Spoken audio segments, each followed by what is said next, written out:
Today's show is brought to you by Lovable. Here we go.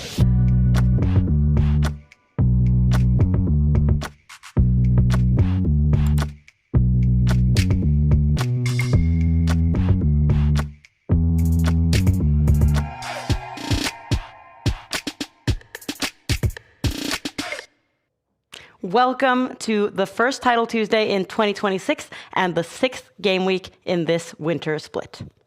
Looks like Farouz is almost getting it done on the board. Should still be a draw. He's losing now suddenly. He's throwing a thorn into the white side, holding on here for dear life. The nerves are kicking in. He's playing with Ghost, afraid to commit. Did he lose on time? The clock is his worst enemy right now. Oh, look at this. He's trapped his own king in the corner. The black rook is hit as well. Whoa, is this a blunder? Checkmate is coming.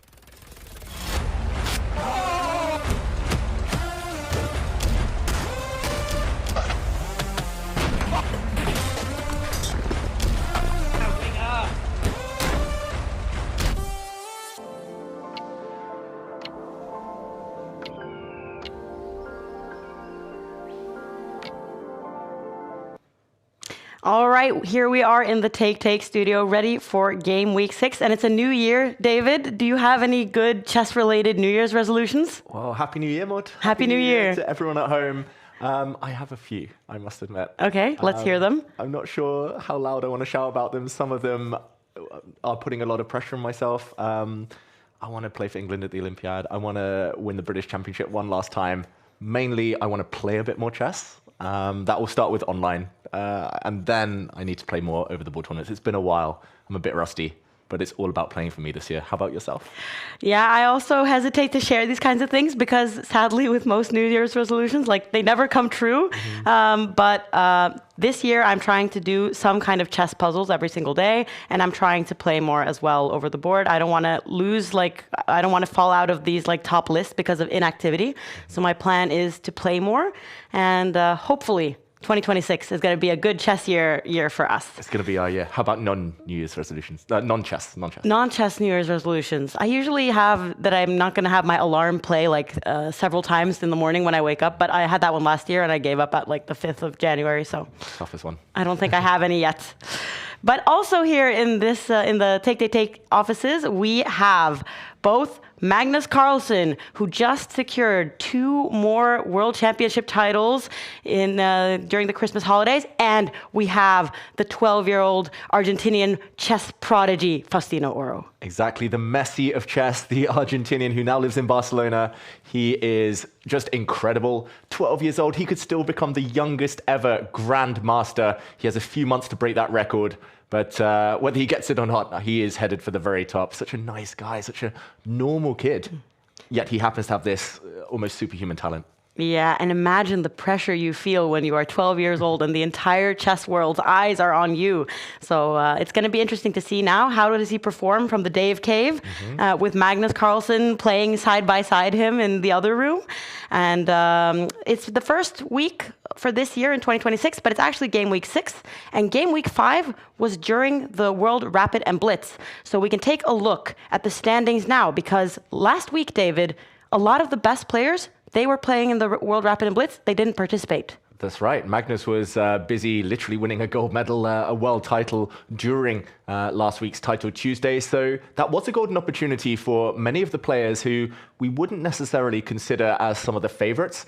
And we saw some maybe surprising results, but also some big names still rise to the top despite the absence of the likes of Magnus. Yeah, and Duda specifically was able to get some more points by getting a 2nd place. And it was won by Vincent Kamer, and in 3rd place came Sarana. So some of the guys who are really competing for points in this split 2 standings here. But as we saw, Magnus, he was busy. He was playing the World Rapid and Blitz in Doha, and there were first 3 days of rapid chess, and Magnus, he managed to win it again. He did. It wasn't easy. We saw Magnus get a bit flustered, losing halfway through the rapid event to Vladislav Artemiev. We saw the camera push.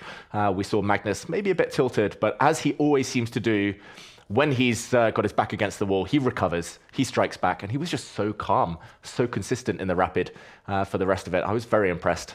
He never really had a real rival in that event. And despite there being so many of the top chess players, we see Caruana, Erigaisi, Nepomniachtchi, there were so many of the best players in the world were here, and Abdusattorov. It was a really tough field. But as you said, Magnus, he really managed to win in a convincing way, securing his 19th title in all kinds of world championships. So it was very impressive. And then we thought, okay, this is very promising for the Blitz section. 2 days of Blitz. Yeah, 2 days of Blitz, and Magnus starts the Blitz as probably an even bigger favorite than he did in the Rapid. He'd already won 8 Blitz titles up until this point, but things started to go a bit wrong. Magnus looked, not quite his best. There we see pieces falling all over the place, running out of time, pressing the opponent's clock, getting defaulted a game. Maud, it was crazy. Yeah, and this was shown to several 100,000 Norwegian viewers who were all like, "What is happening? Is Magnus not going to win? Is he being? He was." Decided that he had to lose this game because he didn't manage to put the pieces back in place on time, and he pressed his clock, but the position was incorrect. So he actually lost this game. And then you thought, okay, he looked very angry. How is he going to come back from this? Yeah, and once again, he bounced back, and in style. He started going on a winning streak. On the second day, it looked like he was about to be eliminated. He needed to win most of his remaining games, but as he often does, Magnus, he did get into the top 4 come the end of the 19 kind of normal rounds. He made it through to the knockouts, and when it's just one-on-one, Magnus, he's almost unstoppable there. Yeah, in a match consisting of many games of Blitz chess, he first defeated Caruana in the semifinals, and then he won against Abdusattorov in the finals. So he won the Blitz as well, making it his 20th world champion title. And it's like, it's not a guarantee that you manage to win this many times, but it's also interesting to see how much it means to him still. Like, to see all of his emotions when pieces went flying, when he thought he wasn't going to win, and then he still managed to turn it around. Exactly. Like, talent is one big thing, hard work is another huge thing, but on the very top, it's character.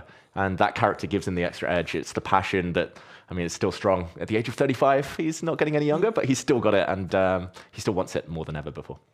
And it's very motivating to see that so many of the best players were playing in the World Rapid and Blitz, and now we are ready for more Blitz chess today in game week 6, because we are here going to be playing with 5 minutes on the clock for each player, 0 extra seconds, no increment, meaning that there are a lot of time scrambles, and there's only 7 minutes until they're going to start. We see a lot of big names already. We do. Right at the bottom, it's Faustino Oro. He's knocked out from the top. Exactly. Just in time we saw him, but he's going to be rising up. He's got an incredible rating, track record on chess.com, playing all these Blitz games. We don't see Magnus yet. I've heard he's in the building. We've seen him in the office. Yeah, he's definitely here. Trust me, ladies and gentlemen, he will be joining. But for now, it's Nepo, Abdusattorov, Keen for Revenge, MVL, Bortnik, some of the usual suspects. And what are your predictions this week, Maud? Are we going to see a surprise winner, or is it going to be that guy again? I feel like now that we're in the 6th game week of the winter split, and we already had 13 weeks of the autumn split. So I feel like now the 19th tournament, since they redid the format a little bit, they removed the increment. I feel like they're starting to establish like the common winners of this. Oh, and now I see Hikaru as well has signed up. He's gotten a child since last we were here, and he did not play in the World Rapid and Blitz, so it'll be interesting to see his form.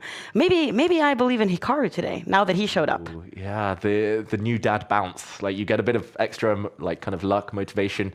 And it was funny, Magnus, Hikaru, and Hans Niemann all joined at the exact same second. Oh. So 3 big rivals. 3, 2, 1, join. Exactly. And let's take a look at the map to see some of the other places where people are playing from. Besides here in the Take office, where we can see that Magnus and Faustino are located, we see that people are really scattered all over the place. But Gukesh and Erigaisi, they've gone back home to India. We've got a lot of the American players, of course, sitting on the East Coast this time, Niemann and Hikaru.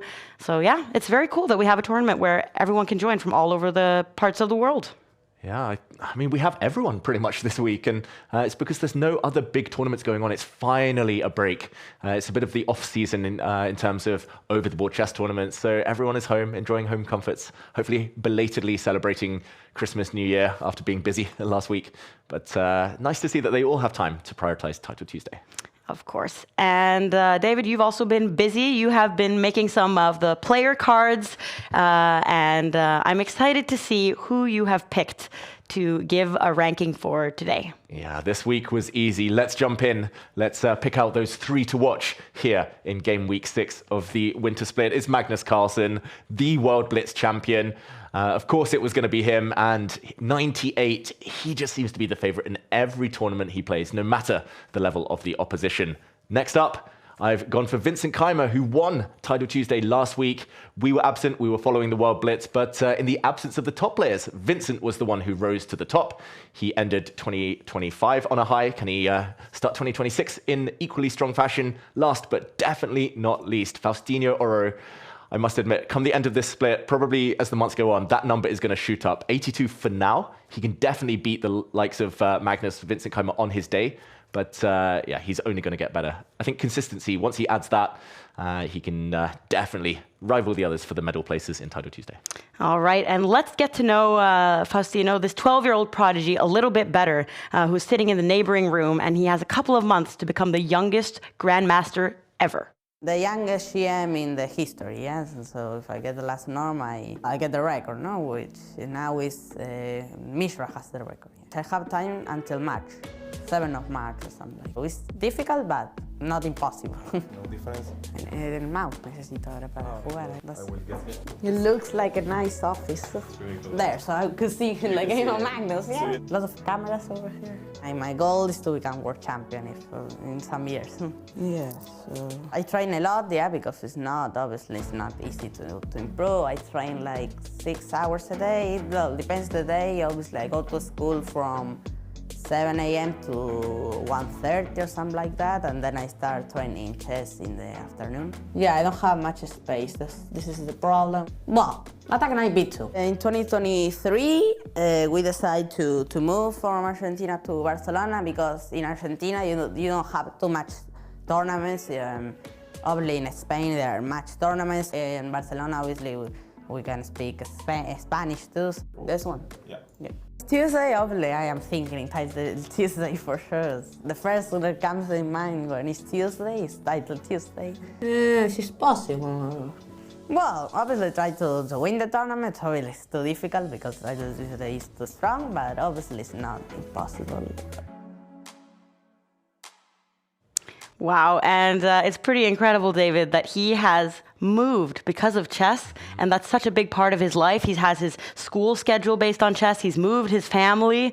Like, it's a lot of pressure to be put under as a 12-year-old. Yeah, it's a lot of pressure, but he thrives under it. He's just so normal. He's super nice. I was chatting to his dad earlier as well. It seems like they've just got a really healthy kind of lifestyle right now where chess, of course, comes first, but they're trying to kind of take away all the stresses of it from him. And yeah, it's he chooses his tournaments, apparently. He chooses his coach. He chooses everything. And he's the boss at 12 years old. And yeah, it reminds me a bit of Magnus. Yeah, of course. I'm going to be very excited to hear from Magnus as well, like reflect on how he was at that age and what he experienced, like all that kind of pressure and attention specifically, because now Faustino, he got his second norm to become a Grandmaster in December. And of course, like, Arian Tari, he won the tournament, but it was kind of like, who cares about that? Look at this 12-year-old over here. That's what everyone is focusing on. And Faustino, he's already beaten Magnus and Hikaru in bullet chess online, so he's definitely capable of doing well here. Exactly. I think I was actually present that one time he beat Magnus. He was 10 years old, I think, the first time, and not many people can do that. So he's definitely unique. He's got his eyes, he's got the world's eyes on him for a reason, and we're going to be following a lot of his games today. All right, let's get ready for game week 6. Magnus, who's just smiling. He doesn't see the evaluation bar, of course. He doesn't know that black is much better. There we go. The big shock has happened here in round 2. Wow. Oh, it swings. He wants checkmate. It's going to be game over. Bortnik runs out of time. Didn't Wants the expect rook that, bishop did off the you? board. As the bishop threatened, Magnus gets the win. It is a blunder. That means something is winning now, and it's a big blunder. What is that all about? There we see Sam Sevian walk into a fork. Game over. Magnus is so close now to getting the job done. And there we see Magnus Carlsen takes a win, leapfrogs Hikaru Nakamura. Magnus has blundered. He's actually caught himself in a checkmating pattern here. He's running out of time. Magnus is about to win Title Tuesday. And there we see it. Magnus Carlsen wins the tournament. And Magnus Carlsen wins the tournament. We'll see if that happens again. We've just gotten the pairings for the first round, where usually the top guys, Hikaru, Magnus, Lazovic, Maxime Vachier-Lagrave, they are usually playing against some pretty lower rated players, but still players with titles, which is the whole concept of Title Tuesday. So what game are we jumping into? It is, of course, our friend Faustino Oro, who's sitting in the neighboring room, 12-year-old, the Messi of chess, who, just like Messi, has moved from Argentina to Barcelona in pursuit of becoming the best. And we do see Faustino talking. He's very chill. Although he is called the Messi of chess, he's definitely not got a Messi type of chess style. He's got a quite classical, clean style of chess, I would say. There's a lot of logic behind his moves. He shows such a deep understanding despite his tender years. Here, he's played the Spanish opening, the Roy Lopez. He brought his bishop out very, very early to put pressure here and pin the black knight on this diagonal. And against the Berlin defense, he's just playing it cool, calm, slow. He's going to get castled at some point. He's going to bring his knight out. Maybe at some point he might even pin the other knight. And yeah, a bit of a slow start, I would say, on the clock, but a position that he's definitely seen before and studied. And he is playing against Deepak from Scotland, it looks like. And so he is the favorite, Faustino. And in these first rounds, you can see a lot of interesting matchups. So it's important to get a good start if you want to play against the very best, which I'm sure Faustino is very eager to do here while sitting door to door with Magnus. Exactly. And they actually played for the first time over the board. They played countless times online, Bullet Blitz, but they've played first time over the board here in the Take, Take, Take office today. Ooh. No spoilers as to what the result was, but there will be a video on the Take, Take, Take YouTube channel in the very near future. And it looks like Faustino has found himself facing an equally young opponent in round one here, Deepak from Scotland, both with very high ratings. Faustino, 3,100 on chess.com. That is incredible. I've been trying my whole life for that rating, and he's got it at the age of 12. Meanwhile, Deepak, CM, already almost 2,600. That's impressive too. Yeah, it's one of my favorite things about chess, that people that are 12 years old can be better than somebody who has spent all their life trying to be good at this sport, and that they can compete alongside each other. And yeah, that's a really unique thing. And here that we have these really young players who get to play against the top in the world is also a very unique situation. Yeah, it's wonderful. It's frustrating as if you're older and playing these kids, but of course a joy to behold watching them in action. In the meantime, Faustino attacks the black bishop. There's a big question now. I was going to say the black knight on the edge of the board could take a piece, and now Faustino is pausing because either he can bring his own knight forward and recapture, which looks very nice, very safe and healthy, or he could try to conquer all of the light squares by taking this bishop off the board. We would then see a trade of knights, and it would be a light squared versus dark squared, kind of odd-looking middle game with black's king maybe a bit open. So there we go. He does go for it, Faustino. According to the evaluation bar, not the best, but good enough to keep at least a very decent-looking position. Now his job is to somehow get his knight forward to the f5 square. That is the end goal for that piece, and then he might whip up a big attack. But yeah, early days here. And it looks like Faustino, he's very familiar with streaming, because I feel like a lot of the people that have been invited here, they don't necessarily have this as their routine when they're playing. So the fact that he is here commenting everything, he can't stop talking about this position. And look at all of the facial expressions he's doing as well. Exactly. He's really into the game now. He's getting into the zone. There is a bit of a problem for white. It's that you can't really do much about the pressure on this pawn unless you push that pawn forward. He would love to bring his rook across to a semi-open file, attack. He would love to somehow reroute this white knight, but not going anywhere. So yeah, Deepak's doing very well. We see a question from the chat at the top, Slithe, asking how close he is to a GM. It's just one last norm. Yeah. He's got the rating. He's got those 2 first norms. He needs to play an open tournament, though. So he's got 2 months to do the magic, do the job. Yeah, if he wants the record. I mean, like, becoming a Grandmaster, nobody doubts that that's going to happen. That's just a matter of practicalities. But the big question is, can he become the youngest Grandmaster ever and take Abhimanyu Mishra's record of 12 years, 4 months, and some days? Because that's how close these things are. You have to even know the days. And Faustino's deadline to win that record is the 7th of March, which is almost my birthday. Oh. So that's what I want for my birthday. Nice. That's very kind and selfless of you. Maybe we'll have multiple reasons to celebrate in a few weeks' time. But in the meantime, on the board, Faustino, he is a bit lower on the clock, 1 minute down. So although he is used to streaming, maybe speed is an issue right now. And Magnus Wheat here is in a tough position in round 1 against Shevchenko. So, not an easy start for the boys in Oslo, but still plenty of time to turn things around.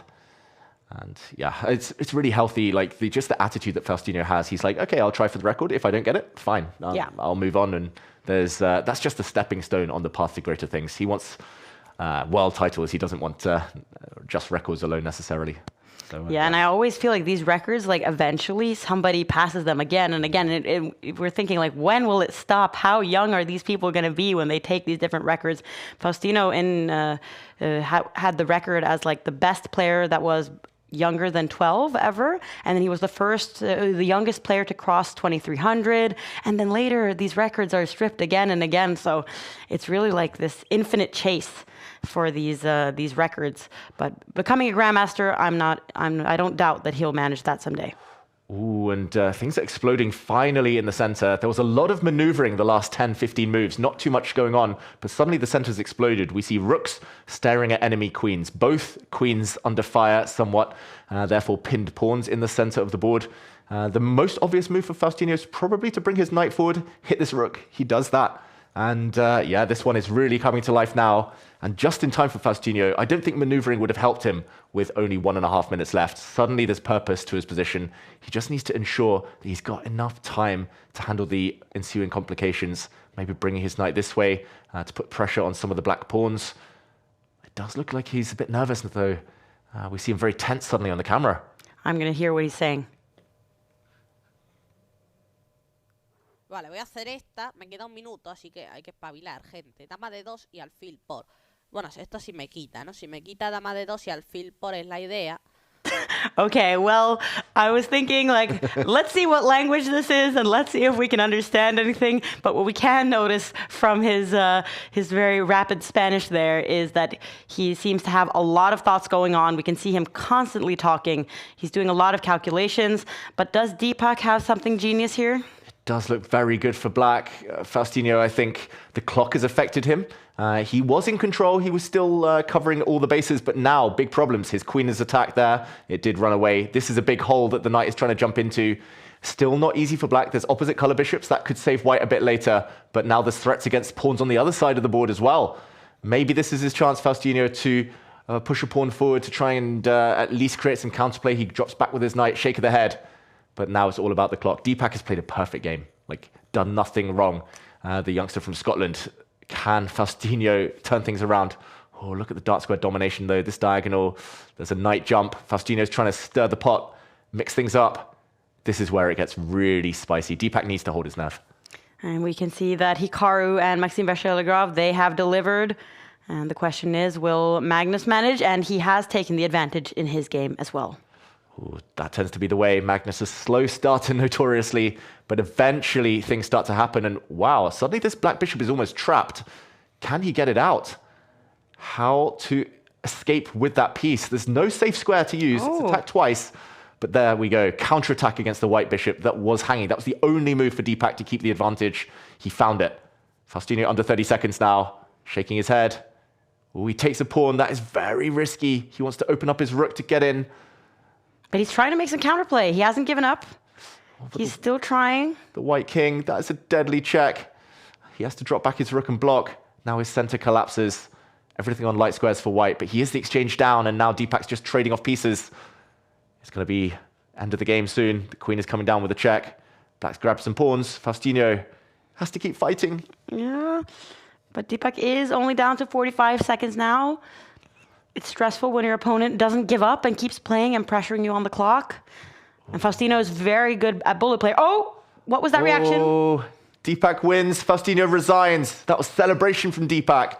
Wow.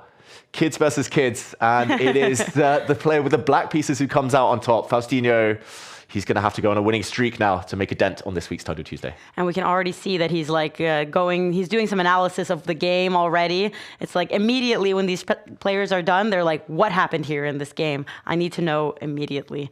But tough start for Faustino, but we can see here that Magnus, he has won his game. Hikaru, Lazovic, there's all the favorites have won. And then I do notice a draw for Duda, which is the standout result among the top boards.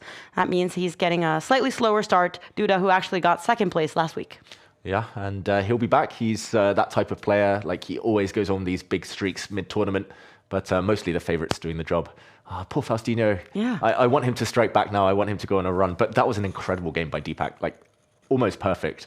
So sometimes that happens. Sometimes your opponent plays inspired chess. You just have to dust yourself off and go again.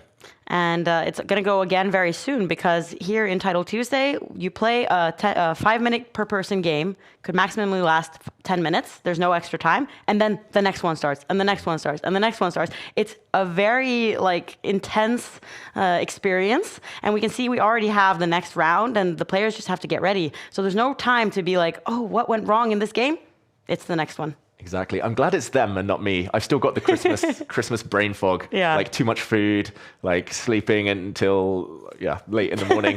And the players, they have to be fresh now, and they have to go after it. And we see the pairings, and we're going to follow Magnus in round 2. All right, and let's see what kind of opening Magnus chooses now. And he's playing against the Wing Gambit. My brother was talking about this during the Christmas break while we were playing against each other. And I've played this many times, as Magnus is doing now. And I had a lot of trouble with the black pieces. I don't like playing against this at all. Okay, so you know what white should be doing then. What was your brother playing? Was he taking that pawn? I know that he was just getting a huge advantage in the beginning of the games, no matter what I was doing. And we played it so many times. But I guess Magnus knows what he's doing here. Mm-hmm. So although this game started life as a Sicilian, the wing gambit is when a pawn is deflected away. So it's towards the wing, away from the center. And both sides did win pawns in the process. Magnus seems to know what's going on, because he now has a slight advantage. It can be a bit scary, though, with bishops pointing towards this side of the board. And this can cause some trouble. But for now, Magnus is happy to kick those bishops away, and he's trying to trap one of them. That light square bishop doesn't have many safe squares on the diagonal. Maybe this is how to play against the wing gambit. Yeah, this is a good tutorial. Let's hear what Magnus is saying. Already used them. And now I got myself passed pawns already. All right, so it's a Magnus who's very comfortable, very happy with the situation. Yeah, this is not the way I've been facing this opening. And look at him. He's like stretching. He couldn't be happier. I don't think I've ever seen Magnus have a better position in like the first 10 moves than this. Especially with black. And I guess it's easy to be full of confidence when you've just won 2 world titles in less than a week. And I've learned something. I never faced the wing gambit in my career, but now if I do, I know how to react. And it's interesting how Magnus talks about the endgame already, or at least hints towards it. He said, I've got passed pawns. I can trade everything else off. Long term, these black pawns are going to win the game. One of them might become a new queen. And let's see if he's correct. And he's playing another quite young player here, Chandrigin.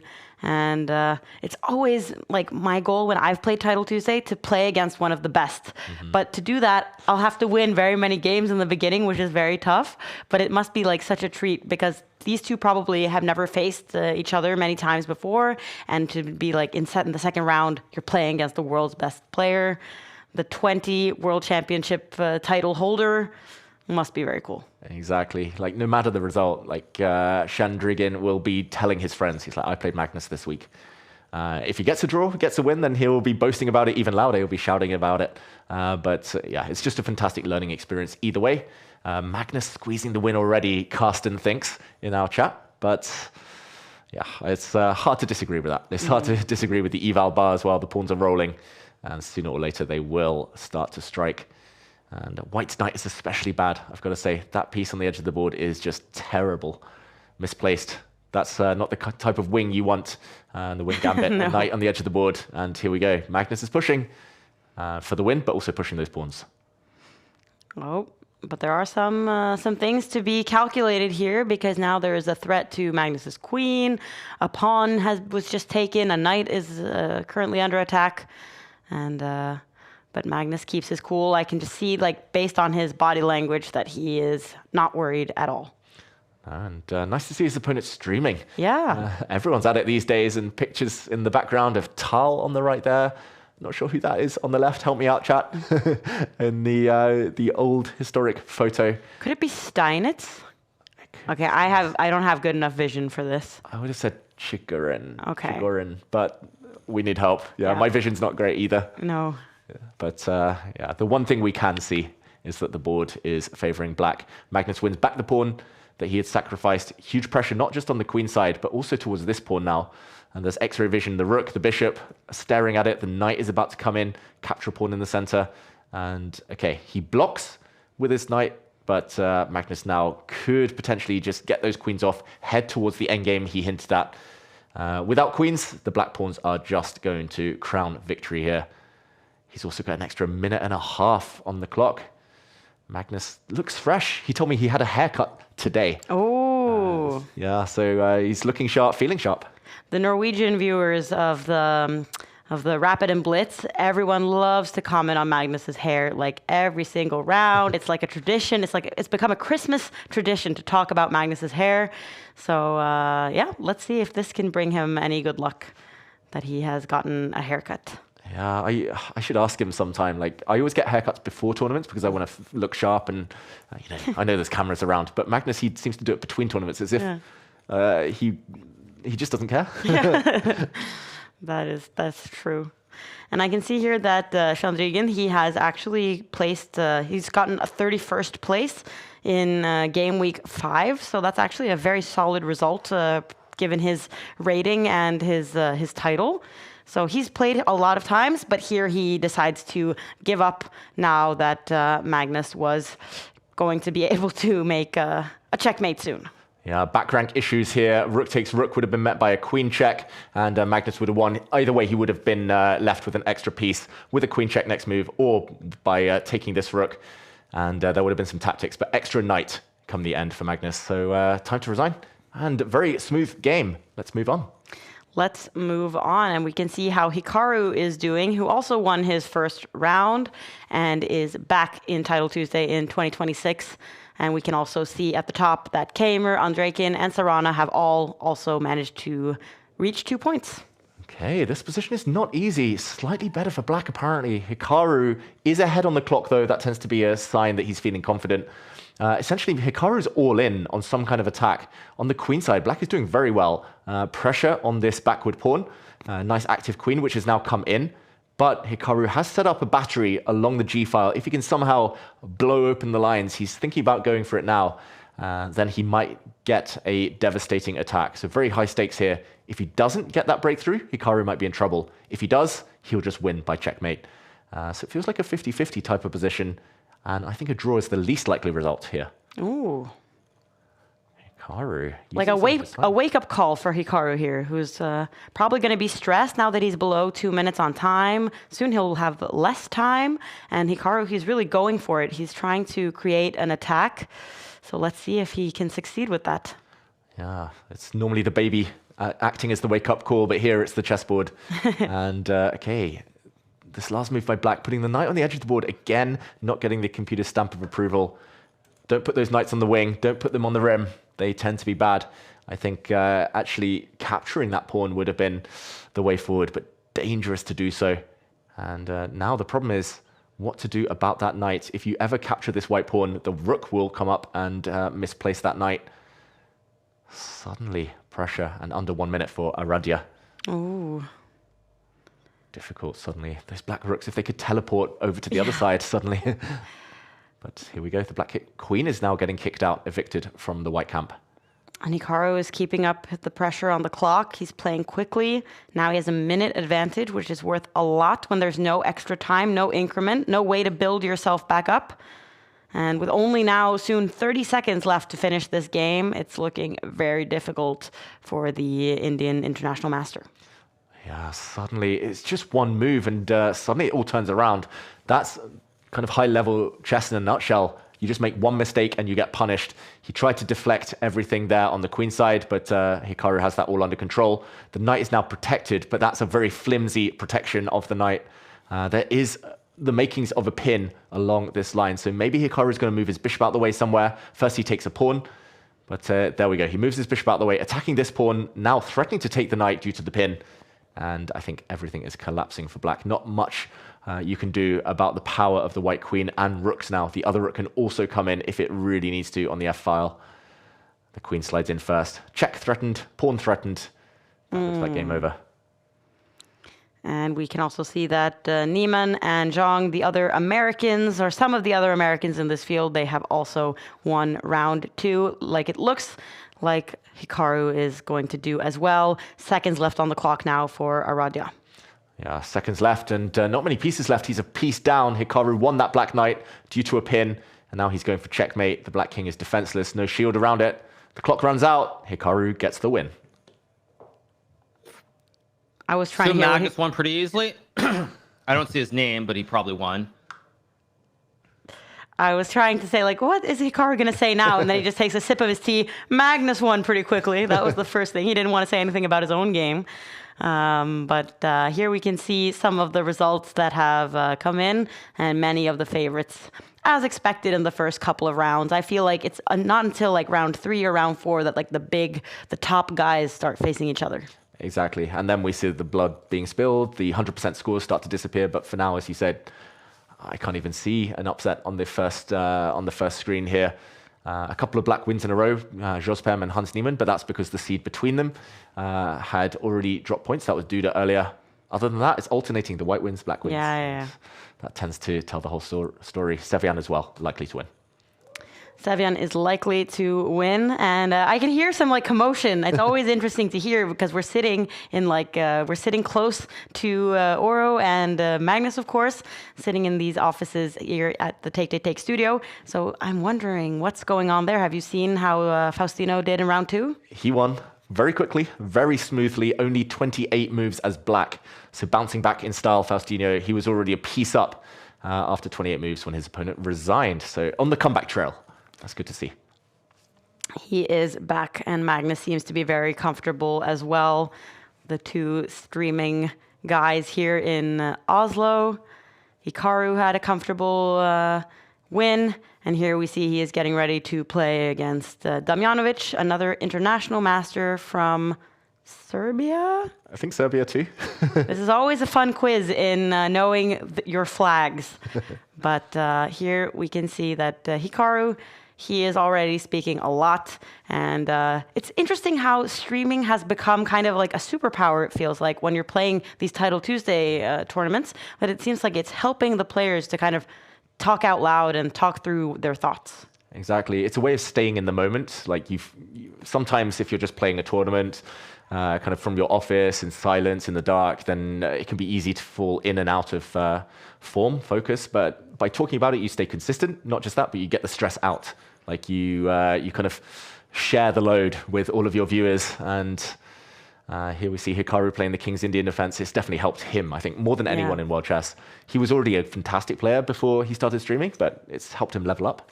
Something I really want to hear from Faustino later as well, the fact that he does have a YouTube channel and he is streaming quite a bit.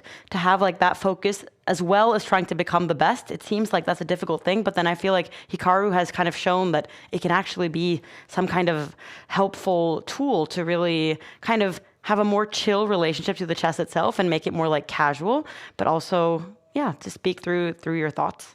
And he's really good at it. He's talking constantly. Exactly. And sometimes it's about the chess, sometimes it's about the weather or the music. Or he can be doing anything, Hikaru, but he's just fantastic at multitasking somehow. That's not easy. Chess players, we struggle with multitasking, or at least from my experience. So the fact that Hikaru can combine the talking with the playing of fantastic moves, is just super impressive. In the meantime, he's gone back to his childhood favorite opening, this King's Indian defense, and often it means that black gets pawns on the dark squares, white is pushing on the left flank, black is pushing on the corresponding flank, and black's attack goes towards the king. So in blitz chess, I do believe in the power of this pawn formation and the fact that you're going for glory, and if you win on that side, it's checkmate. White, in the meantime, is playing more positionally. If they win a pawn or something on the other side of the board, then the game continues. Damjanovic, we see him appear. The Serbian IM looking very, very sporty, up for a fight against Hikaru here. As he looks into the position, he might need to speed up, though. He's been using a lot of time in still what is quite well known, at least this type of position.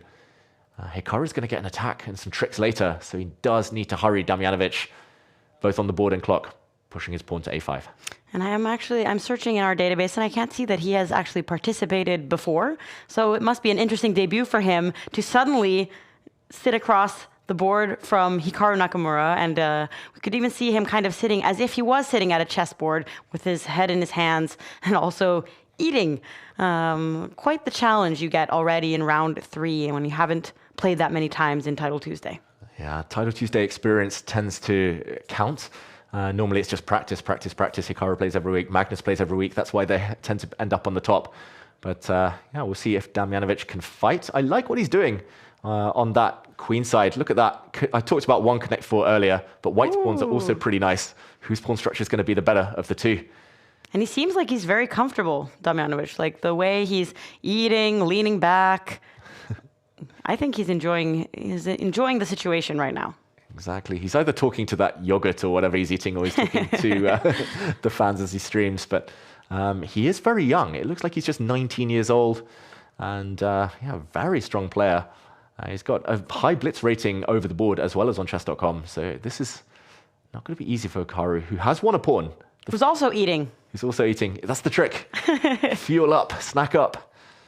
And there we go. Okay, explosion time in the center. Hikaru did win a pawn, but this has allowed some exchanges, and the white knight is likely to land on d6. That's going to be scary for Hikaru. Ooh, I think this is a potential banana skin for Hikaru. Position-wise, like black's attack is not existent yet.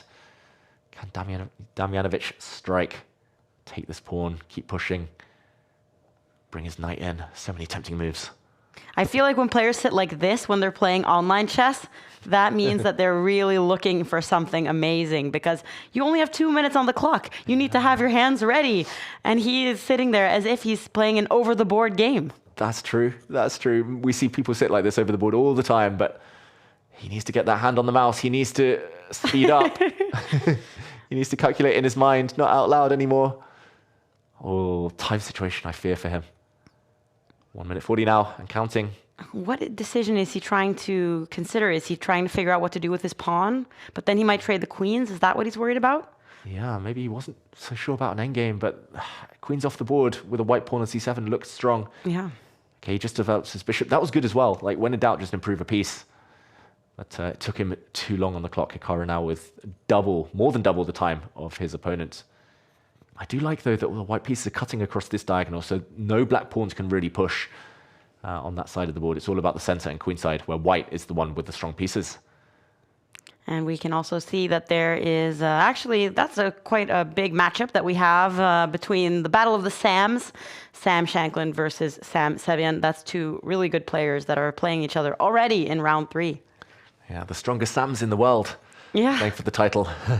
Uncle Sam, who's going to win that one. I think Sevian is probably a favorite online over the board. I think Shankland has more of a chance. I very rarely see Shankland play in these tournaments. Sam Sevian plays every week.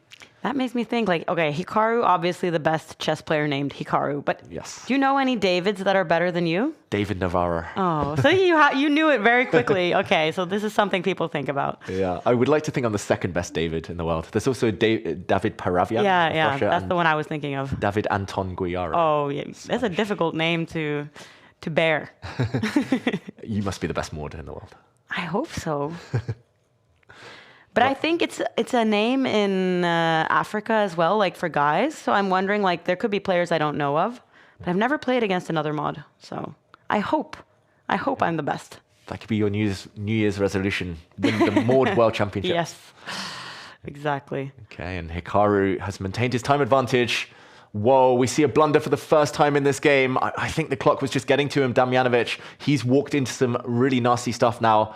After knight takes knight, his queen will be lured to a difficult diagonal where it'll be stared down by the black bishop. Not just that, but already the white queen could get trapped by the black rook. I think he's planning a queen sacrifice. If the rook comes across, he's going to take this bishop and come back and take with his knight. But that is troublesome. When you have to calculate with no time on the clock, this is where it really comes back to bite you. This is where Hikaru tends to do well. But he's spending time, Hikaru, right now.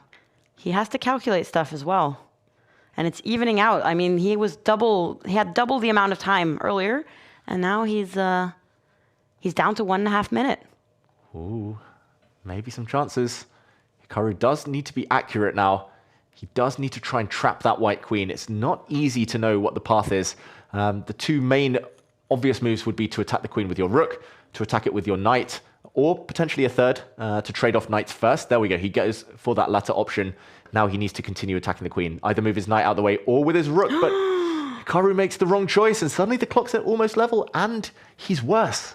Pawn down for Hikaru in some of these positions. Watch out. You've got a bishop coming as well to pin your knight. This is turned around. And they're both really low on time now. It's going to be a bullet scramble. Okay, could we see the first big shock? What do you think, Maud? Oh, this is going to be heartbreaking for Damjanovic when he looks at the game afterwards if he doesn't manage this. But he's spending too much time. Yeah. The clock is very important in this stage of the game. I was a bit panicky retreating the queen. Suddenly she was actually on a quite strong square. But this was the idea, to defend her bishop and to block, throw the knight in the way. And now, retreating the queen, then retreating the bishop. He's trying to play safety first chess, but that rarely works in time trouble. Hikaru pushes a pawn, blocked. Oh, this could go either way. Like 30 seconds. Oh, it just might not be enough. Place your bets. Magnus has won his game.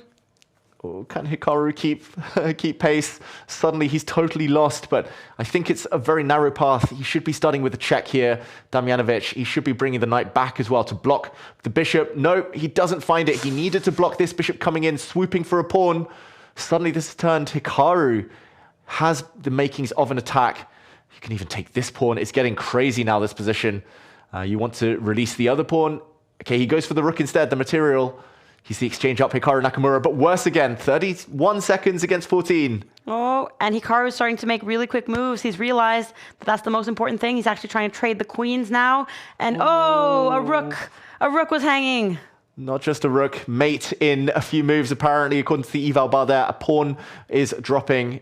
Hikaru's going to win this game. That was purely the clock. Damjanovic is going to be kicking himself, spending so much time early in the game.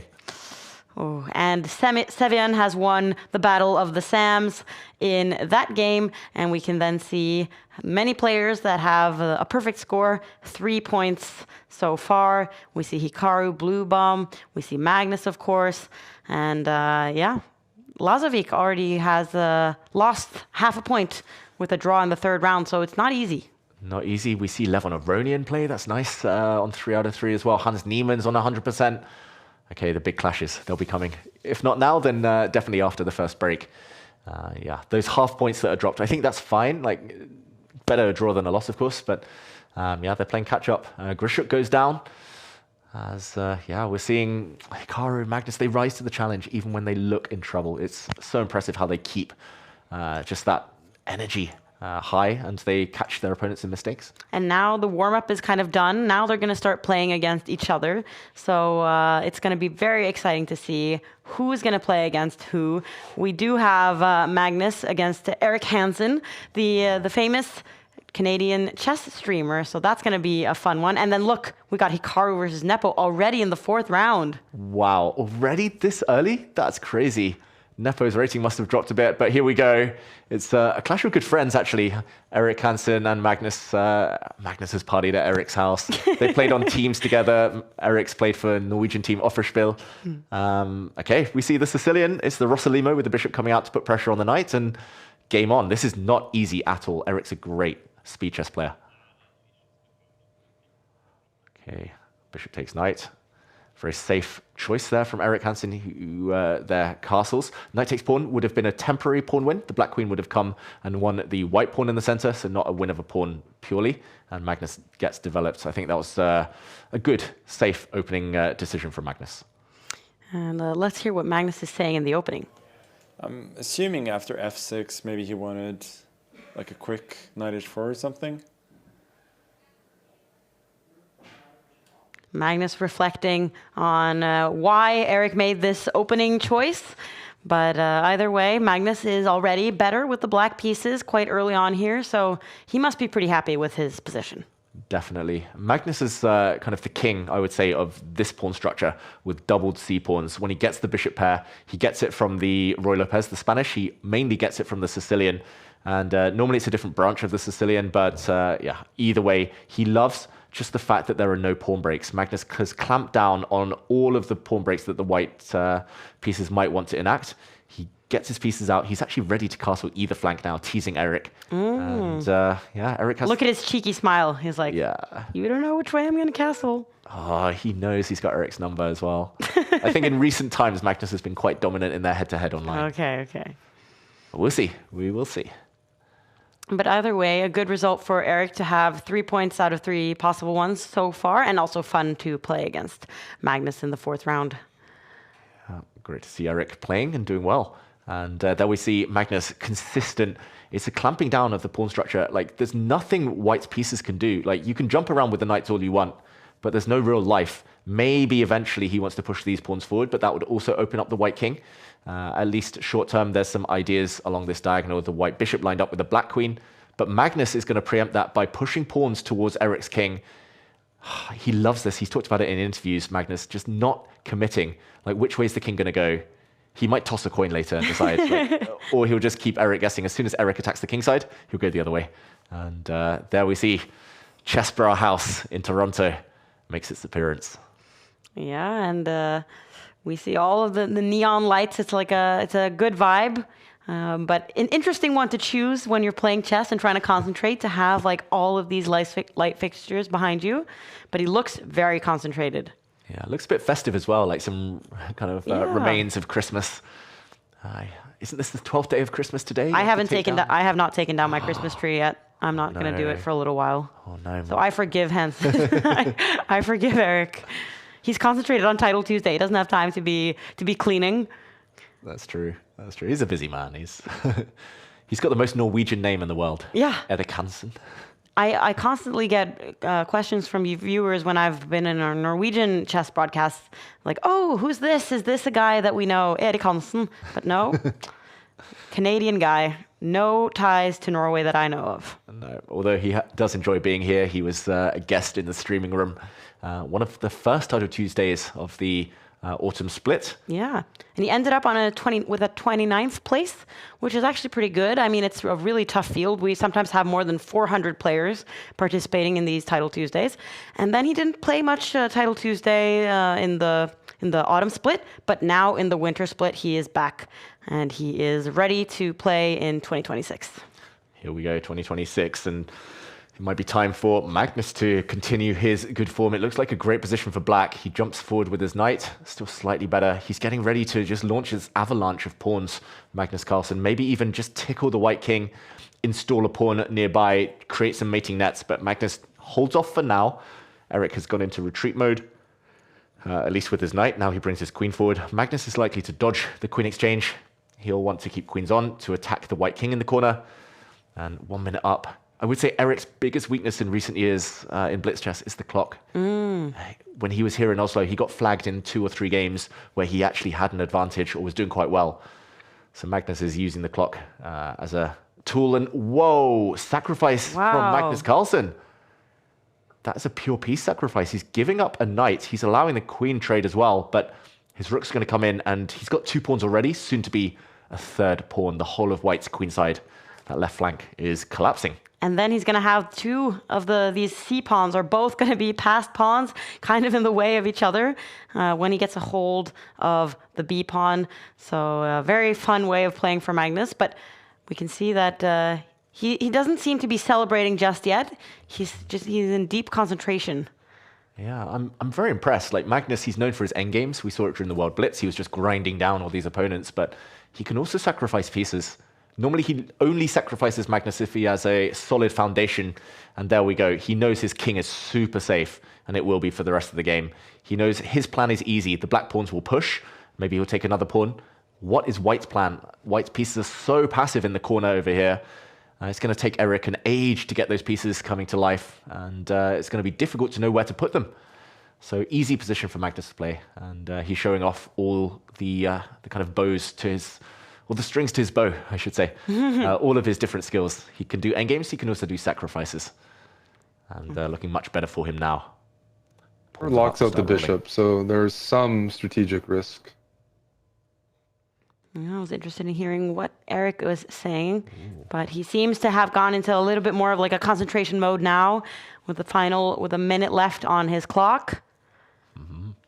I think he was saying that there's still some risk attached to Magnus's decision. Yeah. The bishops aren't amazing yet. He said the bishop's locked up by the pawns. The dark squared bishop for Magnus is on the same square as so many of the pawns, the same color. So that bishop doesn't have any reach just yet. But maybe if Magnus can trade off some pieces, it can come to life. Ooh, yeah, this was his star bishop, but suddenly that's almost trapped and will get traded off now for a knight. Ooh. Eric's better. He was right. There was some risk to Magnus's decision. The bar is suddenly in Eric's favor with a minute left on the clock. Is he going to become much of a perfectionist now that he sees the opportunity? Look, Magnus is realizing. I mean, that was... What am I doing? That was just dumb. What am I doing? That was just dumb. Magnus is not happy, but it has evened out on the board now, according to the bar at the top of our screen. And Magnus does have an extra minute on the clock. Yeah, it's a level-looking endgame, and Magnus has got his rook in, but Eric should just shut the door. There we go, defend his bishop. He's walking his king towards the center, and the lack of light-squared control for black, that trade of the bishop, that's going to be so key. Suddenly, Eric has the easier position to play, I would say. Magnus can't push pawns yet, because this b-pawn moving would... Oh, maybe he can. He's going for it, but it will drop the a-pawn, maybe after a trade. Wow, Magnus sacrificing a pawn just to get that bishop to be more alive. Ooh, he's trying to trap the white knight as well. But this is Magnus playing with fire a bit. He's down material knight for 2 pawns, although the knight is a bit offside. It feels like with best play, this is probably a draw at some point if Eric's ever able to sacrifice his knight for these black pawns.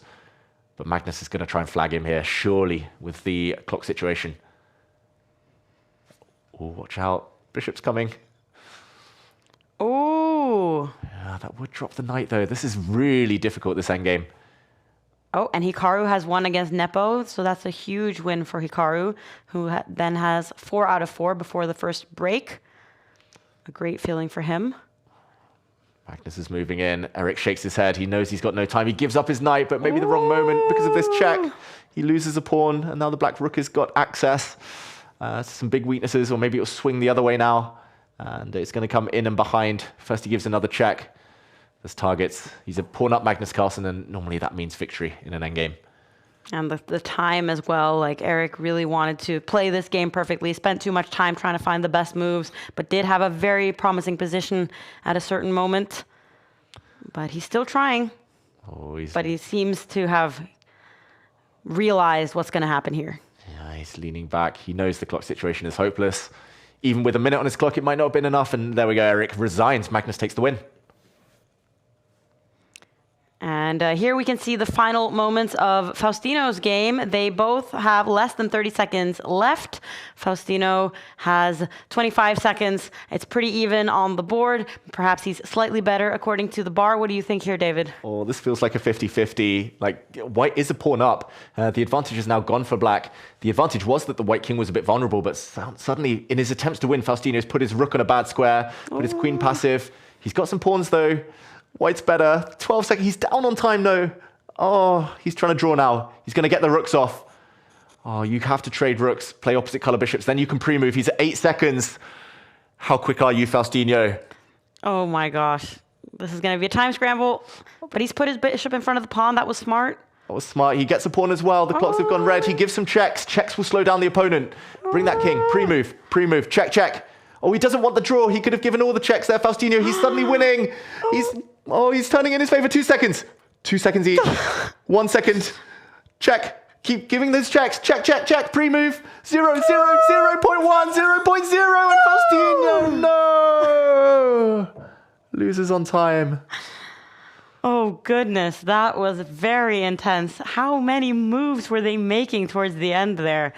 And sadly, a loss for Faustino in these final seconds. He, as you said, David, he could have taken the draw by checking back and forth, but he wanted more. Yeah, he always plays for a win. He said it earlier, like when I was chatting to him, his dad said it. That's just his mentality, and nice to see him fight, but just unlucky. I mean, that was not a lack of skill. That was just, 0 point something seconds. That happens to all of us. Yeah. So he'll be back, but really unlucky. And credit to his opponent, who was super speedy there. Yeah. No, it's amazing to watch these people in those final seconds. But that means that the players are going to have now a short break because it's been an intense first part of the tournament. And I mean, when we look at the standings, there are a lot of players who have a perfect score, and a lot of the best guys are still in the running. Yeah. Hikaru Nakamura, Levon Aronian, Magnus, MVL, you name it, they're still up there. 19 players, and yeah, it's time that they start facing each other, those big dogs. So they're going to start facing each other. The players are going to have a short break, and we are going to sum up the action so far. Here we go.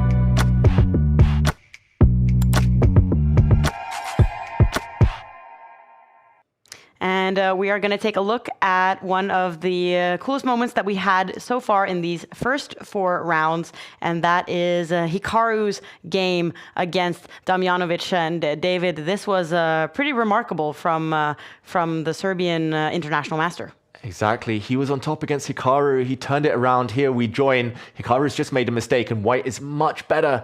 The clock is a huge role, of course, in Title Tuesday, though, especially with this lack of increment, the 5+0 time format. And this is where we started seeing Hikaru turn things around, both on the board and on the clock. 18 seconds for Damjanovic. If he'd given a night check, he would have had a winning advantage.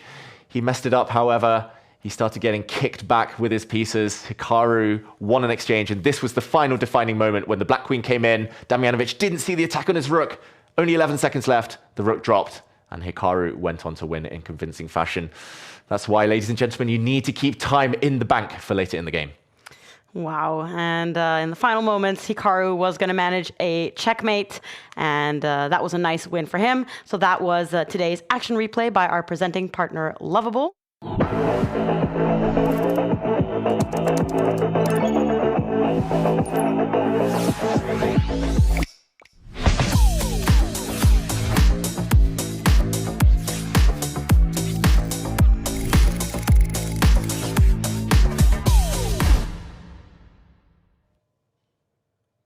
Yeah, so you can build lots of cool apps with Lovable, and I've tried different AIs myself to make like different chess apps become a reality, David, but I know that you guys here in the Take studio, you're working on something. Exactly. Something is coming, and it's something for everyone. We're hoping that you're all very excited. We will announce more details in the near future, but this is your chance to be one of the first to get on the wait list. It's something for everyone, as we say, whether you want to share games, moves, your rating progress, or whether you want to follow the top players, follow your friends, or whether you just want to learn from your own games. There's going to be something for you, and I'm excited. Magnus, I've heard, loves it, and he's going to be very active, I think, on the app himself. You can interact with Magnus, so yeah, I'm very optimistic that it's going to be a bit of a game changer. Yeah, I just saw the notification, Magnus has liked your game. I mean, can you imagine sitting there and being like, he's seen the game? But also, I would be embarrassed if it was like a bad game, but it's going to be fun to have like a social perspective to chess and kind of be sharing like the different ways that you're playing and what you're doing in your daily life when you're not playing like a top tournament. Exactly. Like my kind of fondest memories in chess were going down to my local chess club when I was a kid, and like it was so social. You talk about what you've been up to, you show your favorite moves, you show your favorite games, and I'm hopeful that this kind of helps to kind of improve the whole experience for everyone and connect us all. And maybe it can also hold you a little bit like accountable, because I feel like when I have like apps where I'm sharing like workouts and other things, then I can like see that my friends are, in this case, playing chess.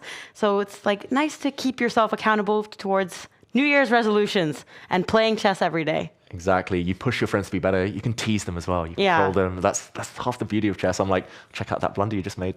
And I've also tried to share, like, if I've played a really amazing chess game, I've tried to share it to like different social medias, but it's not the same. So I'm excited to see, and I will sign up for the wait list. Exactly. I can't wait.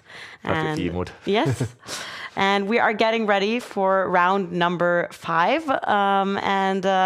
Magnus seems to be in good form. Hikaru has won. Maxime Vachier-Lagrave, he's been very quick to win so many of his games.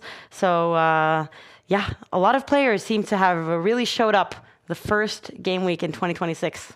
Yeah, it's actually what I expected, but you never really know. Like often there are other commitments, other tournaments, and the other players are busy. I mean, the candidates will come up in a couple of months. People might go into training mode, but literally everyone is at this tournament, and they've all they're here and in it to win it. So lovely to see. I'm predicting at least one big clash. I'm so shocked that Hikaru already played Nepo as early as round 4. Normally, like you said, it's around 5, 6 that these things happen. But yeah, maybe Hikaru versus Levon Aronian. I think Magnus Hikaru maybe a bit later in the day. Yeah. Here we go. Oh, I guessed it. Wow, amazing, David. It's Aronian versus Hikaru, 2 of the best players in these Rapid and Blitz formats, and both representing the US. Levon Aronian, originally from Armenia, has moved to the US, and these two, in that sense, are teammates. And they, of course, have a very long history of having played against each other in the freestyle chess tournaments. They've played against each other in the Champions Chess Tour millions of times, it feels like. So these two know each other very well, and their openings is flying by.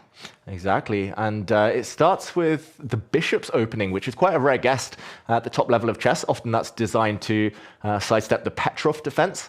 But this looks very healthy for Hikaru already, slightly better for black. He has the center after all. He has the knight supporting the center. This is the exact formation we're taught when we first learn chess to go for. And here, if he can consolidate Hikaru, bring his bishops out, get his king castled, then he will simply be enjoying life. So Levon, what does he have in store? He needs to attack the black pawns in the center before it's too late. Maybe with his rook, maybe his bishop will come out to install a pin. Maybe the knight will also come out now. Early days. And there we see Levon Aronian appear. Looks like he's back home as well, potentially. And yeah, I'm not sure what to predict. This is a banana skin for Hikaru, and he tends to be slower and show a lot of respect to these kind of top guys. That's the one thing I would say. On the clock already 25 seconds behind, and that's very rare for Hikaru Nakamura. And Levon, he's one of the top players that I so far haven't seen win one of these Title Tuesdays after they have changed the format a little bit, removed the increment. But he hasn't played that many of these Title Tuesdays either. So maybe it's his New Year's resolution as well to get started. And he must have a lot of confidence. He won he did very well in the freestyle chess in December. He was participating in the Rapid and Blitz.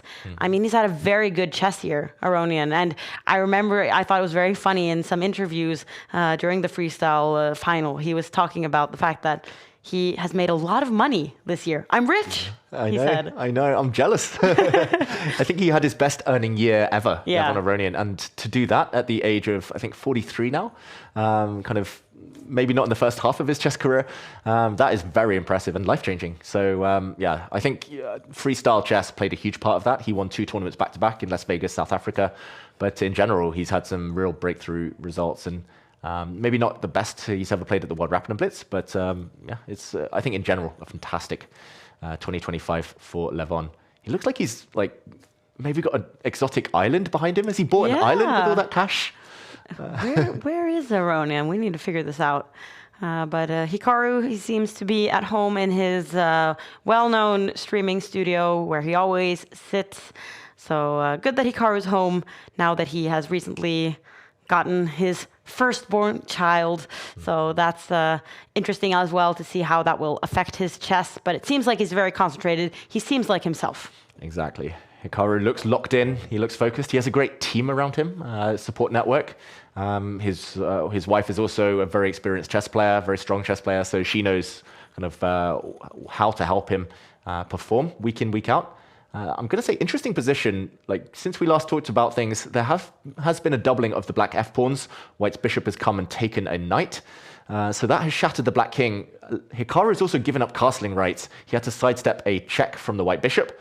That means long-term, that black king is not entirely safe. That being said, black center still lives, still exists, and Hikaru's established a threat. I was going to say the idea was that there was a pin, so the black pawn was going to come down and overwhelm the white knight. The rook therefore moves out the way.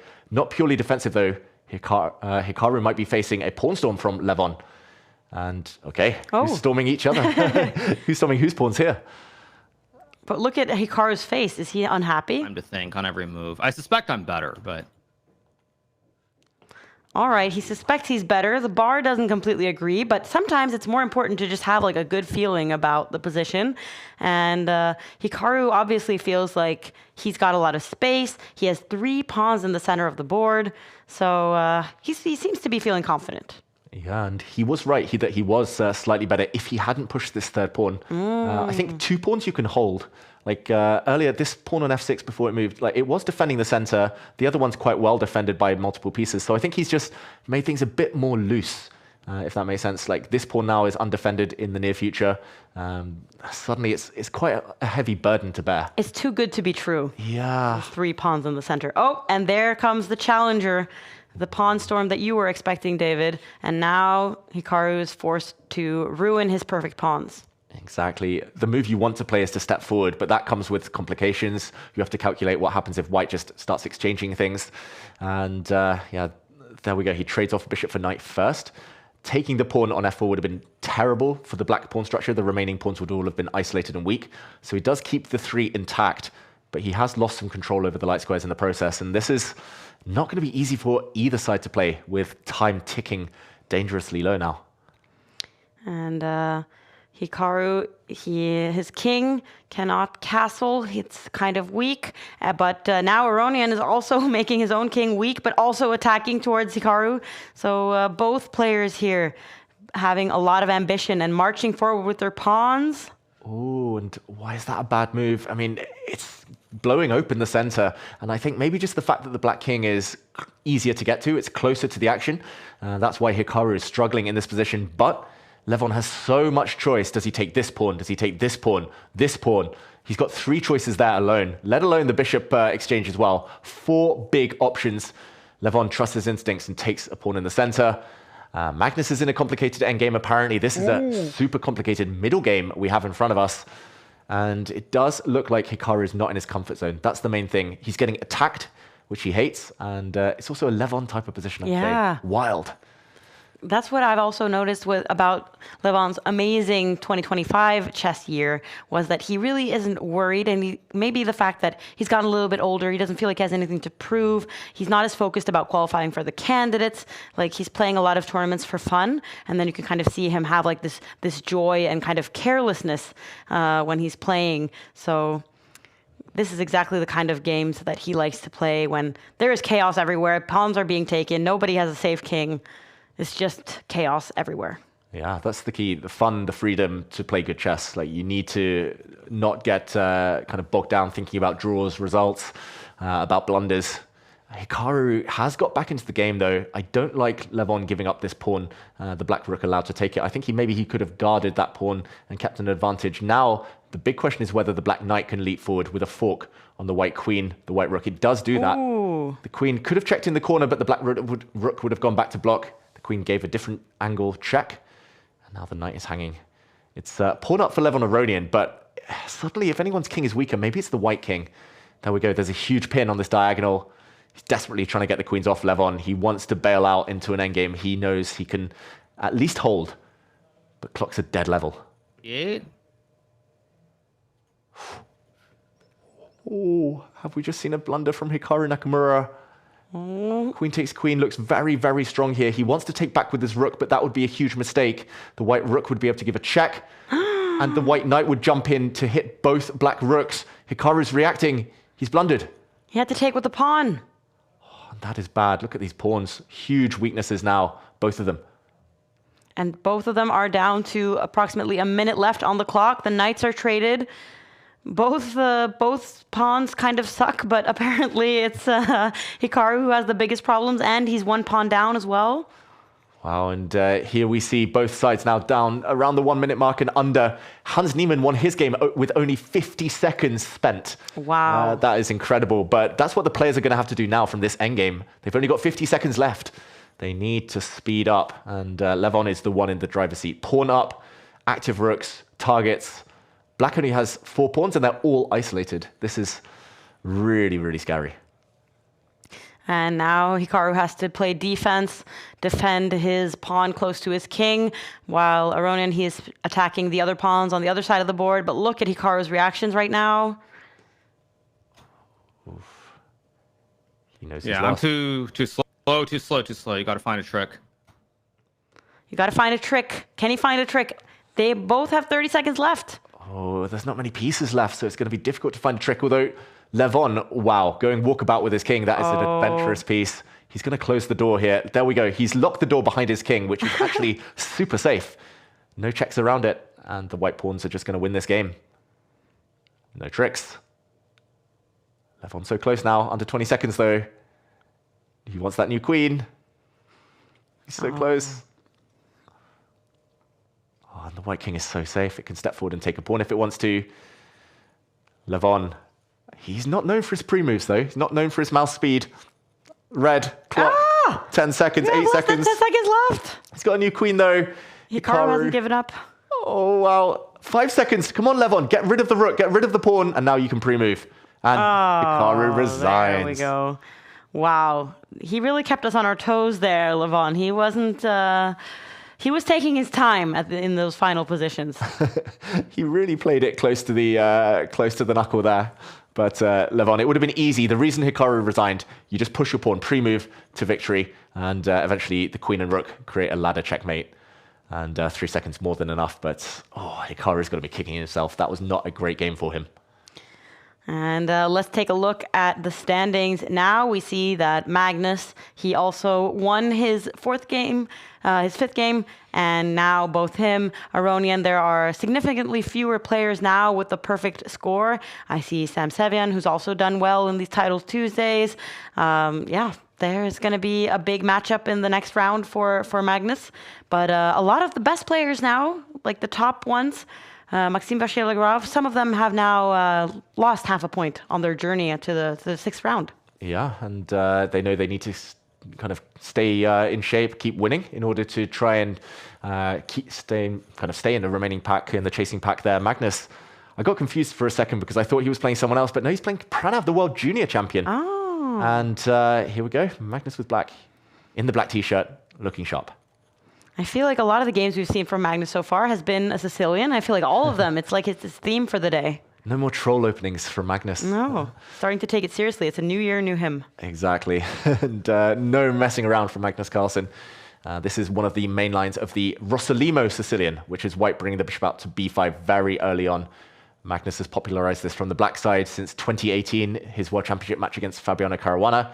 He's been playing this as his main weapon, and Pranav, very well prepared. It's going to be interesting to see what he's got up his sleeve.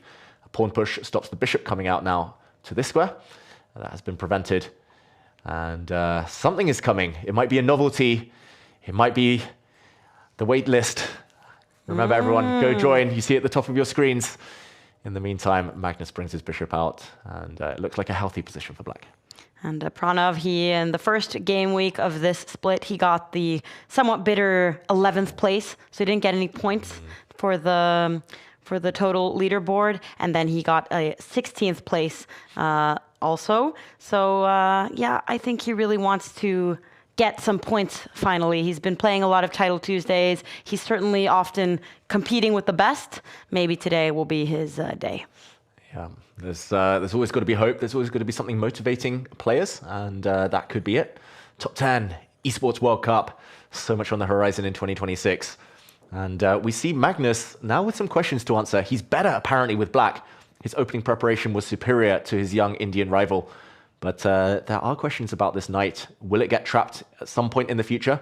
I think enough safe squares for now, either to go back or maybe forward if the white pawn ever moves. What to do on the other side of the board? This pawn is hanging. Does Magnus trade? Does he push forward and block it? It's very much a 50-50 there. Depends on his style. It depends on his mood. What kind of mood do you think Magnus is in today? Apparently... Confident. Yeah. Just, it's domination of, kind of positional domination as well. All the pawns are on light squares. And he's got a dark squared bishop, which is a good combination. There's a backward pawn now. This pawn is going to struggle to move, the base of the connect 4 pawn chain. Yeah, it's early days. Like, white hasn't done anything significantly wrong, but I already see the makings of a grind. Magnus just slowly building up, giving the opponent no attack. He knows how to play the youngsters. Yeah. Pranav has such a tricky tactical style, and he's not going to get any of that in this game. Just kill their motivation, kind of bore them a little bit, and really make it a static situation that doesn't have any tricks. And Pranav, he results to just moving a pawn on the other side of the board. It looks a bit depressing. I mean, that bishop of Pranav's is kind of, it's forced to sit there and protect that most backward pawn that's protecting all the other pawns.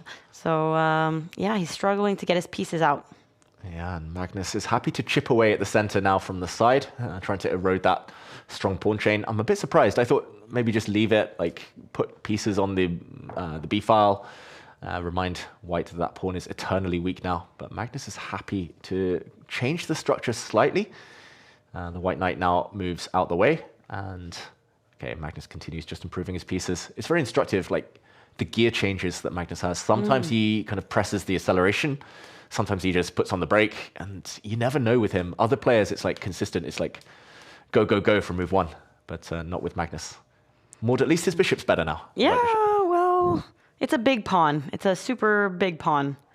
A pawn that can move a little bit more, but is still kind of required to stand there in the middle of the board, protecting a pawn in the E-file. But now he manages to get his queen out. Is he kind of coming alive a little bit more now? Yeah, I think Magnus, I'm not sure whether he forgot or he underestimated the fact that he had a pawn that was just gobbled up by the white queen, and suddenly the white bishop is really controlling everything. It's the glue holding the position together. White has a passed A pawn. Pranav should probably not exchange queens, I would say, especially against Magnus Carlsen. I would want to keep the queens on somehow, but there we go. He just pushes her forward 1 square. This is turned around. Suddenly much better for white. Magnus just forgetting his A4 pawn was hanging has meant that he's lost all control. I haven't been able to read it from Magnus's face, but right now he looks at the position with, like, it seems like a little bit disbelief. Yeah. Suddenly his knight is just kind of useless in the center of the board. It looks nice, protected, but it's not hitting anything. Can't move. The bishop is hitting thin air as well. The rook is passive, can't occupy any open lines. The queen is very limited with where it can go. Yeah. And wow, what a turnaround. white's pawn is just coming. Creative play from Pranav, who, in what seemed like a very hopeless and kind of boring situation for him, was able to find something. He's a creative player. Yeah, very direct as well. Like, if you give him half a chance, he'll go on the front foot and start pushing things at you and ask you to find something creative to stop him. And a minute more on the clock now as well. Wow. Everything is going well for this Indian Grandmaster. Yeah, and Magnus hates being behind on the clock. That's why we see him kind of drop the pieces over the board in the World Blitz. He likes to stay ahead, and he looks in trouble. Rook c8, but then a5, bishop c5. He's got some e6 stuff. Looks very dodgy. Okay, let's go here. Looks very dodgy. He is not happy about this, Magnus. He is seeing a lot of possibilities for his opponent and not many for himself. Trying to trade off the bishops now. What used to be Magnus's star bishop and used to be Pranav's terrible bishop. Yeah. Now the tables have turned. Exactly, and key moment for Pranav. Magnus is trying to trick him potentially. Bishop takes bishop. Magnus does have the idea of not recapturing back, but taking this pawn. And with his knight, he would then end up forking the queen, the rook. Very tricky play by Magnus Carlsen. And the same idea, if white continues pushing forward, there'll be a bishop trade and the knight is going to land.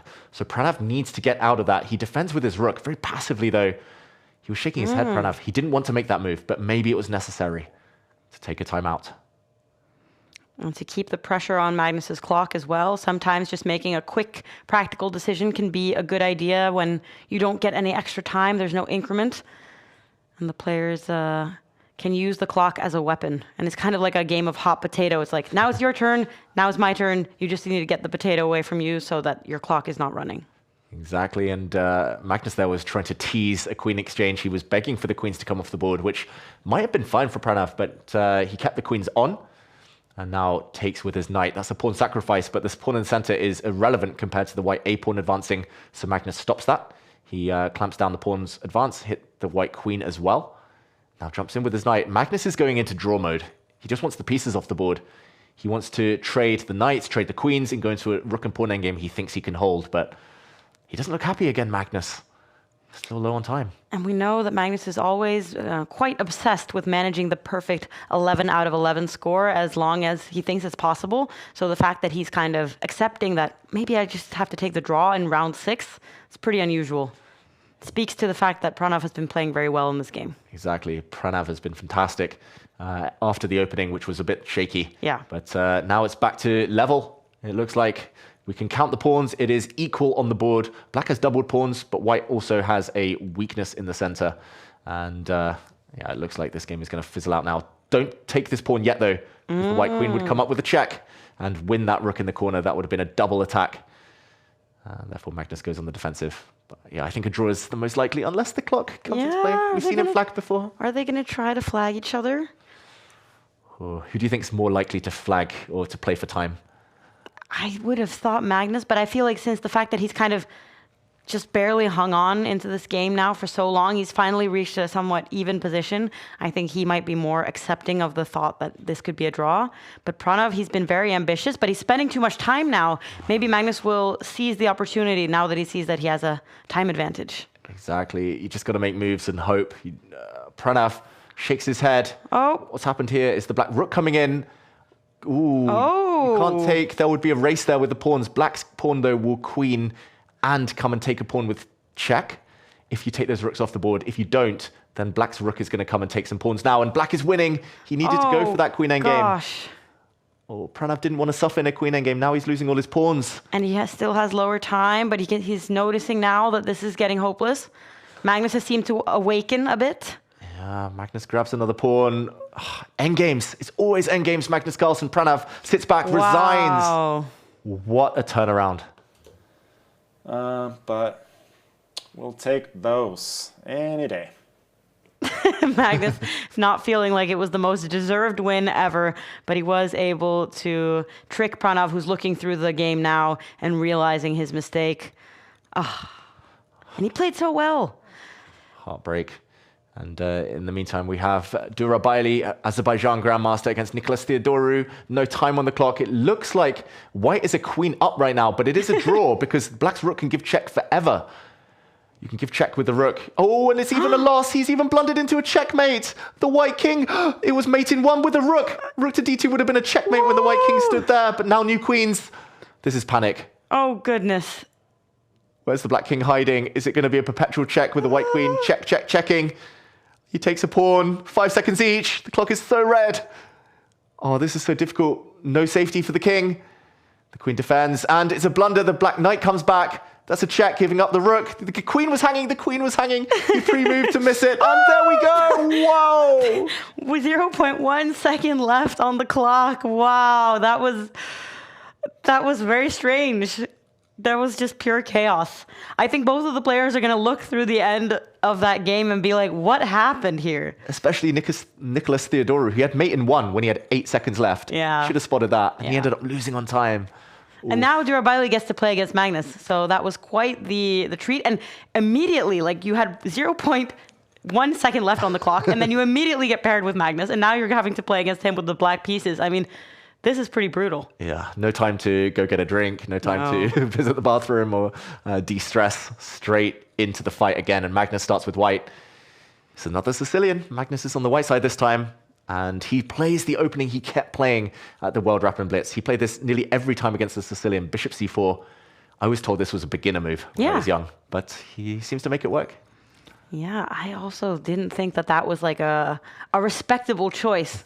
But it's interesting when Magnus starts playing something many times, then the rest of the chess world usually follows suit and realizes, okay, maybe that is a good move. Yeah. Maybe he's onto something, this Magnus Carlsen.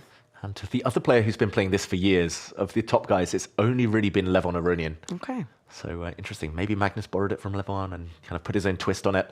Essentially, Magnus wants a Roy Lopez, a Spanish or an Italian game type of position. He wants to build a pawn center. No opposite side castling, which we normally see in Sicilians either. As here, Magnus has established the pawns in the center of the board, but there's pressure from the bishop, from the sniper on the diagonal. Still early, but Magnus looking in good shape. And Durabaili, who does run some cool blogs, trains online, and I follow a lot of his social media posts.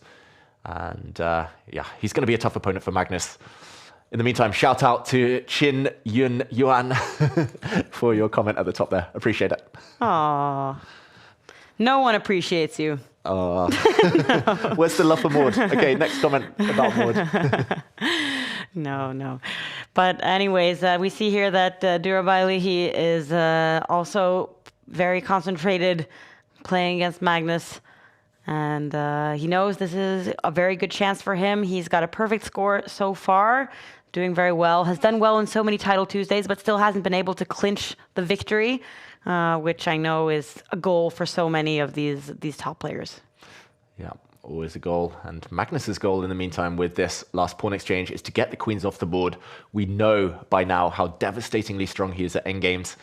I don't think Magnus is even fussed about playing the objectively best moves. He just wants a position he knows he can handle better than the opponent.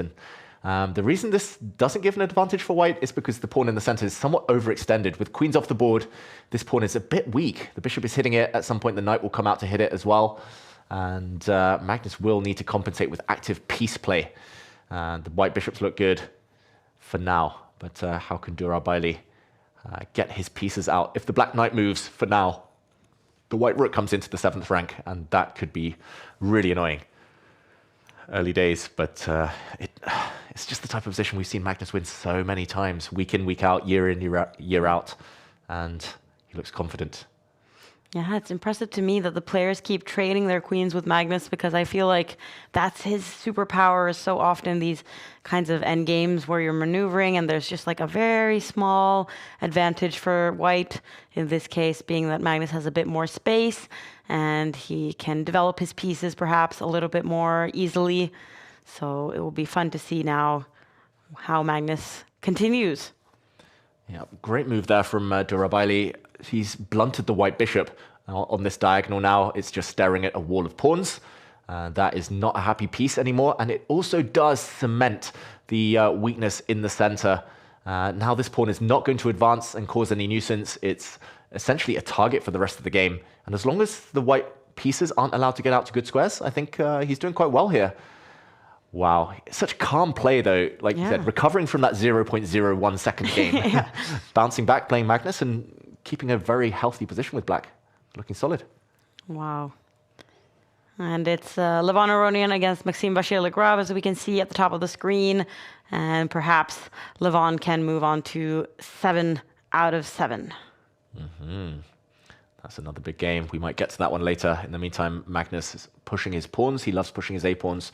The black knight comes out, and now there is a launch pad for that piece. I wouldn't be shocked if one of the black knights uses that square. The knight on the edge of the board, normally I would say it's bad, but here it's quite good. It's stopping the white pawns advancing, and it can always come towards the center or even drop back and into the center again. Magnus is going to have to use all of his endgame magic to turn this one around, and we know he's capable. Yeah, no, this one I'm kind of happy to see. So I'm threatening knight e4 now. I got a6 on the radar.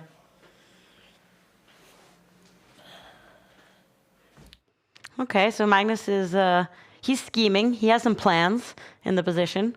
So he seems to be pretty happy with the development so far. And we can see that the advantage he's had, the very small advantage, has grown, and it's become better for him now with the white pieces. Yeah, there was just one slip from black, and sometimes that's all it takes against Magnus. The black knight found itself on its most natural square. I was also advocating for that move, but I think he chose the wrong moment, because now it's hit. And he could have done the same thing, but with the black knight on a safe square, he could have taken a pawn. He would have been a pawn up.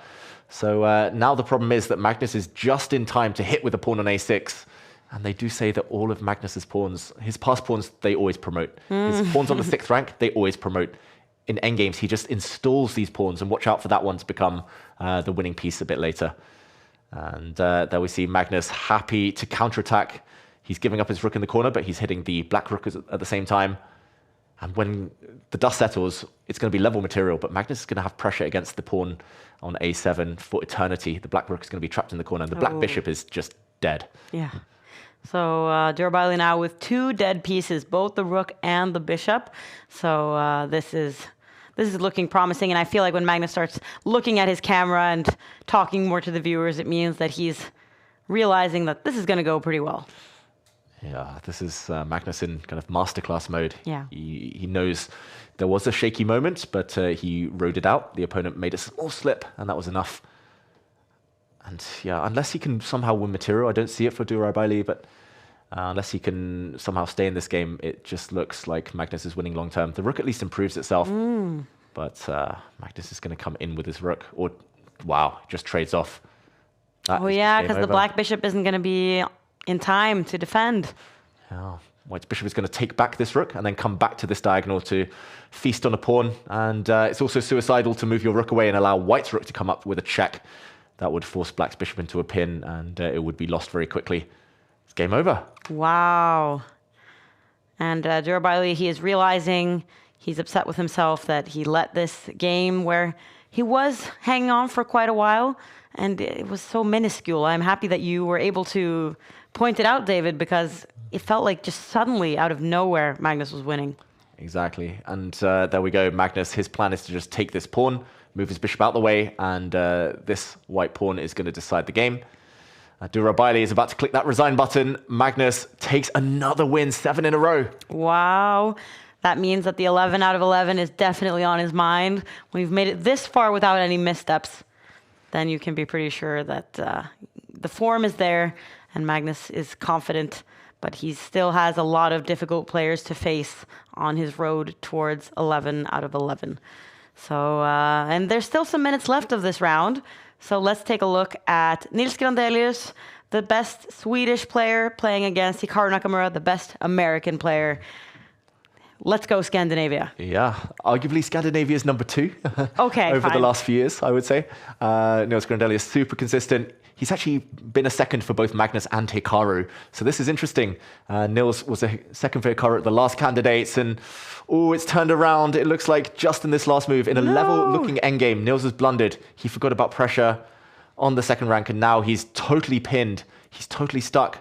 He's just immobilized now on this diagonal. The rook and king pin there, and it's going to be checkmate to end the game. Wow. Oh, that was tough. We joined it, looked dead level. Yeah. So equal. Hikaru traps his good friend.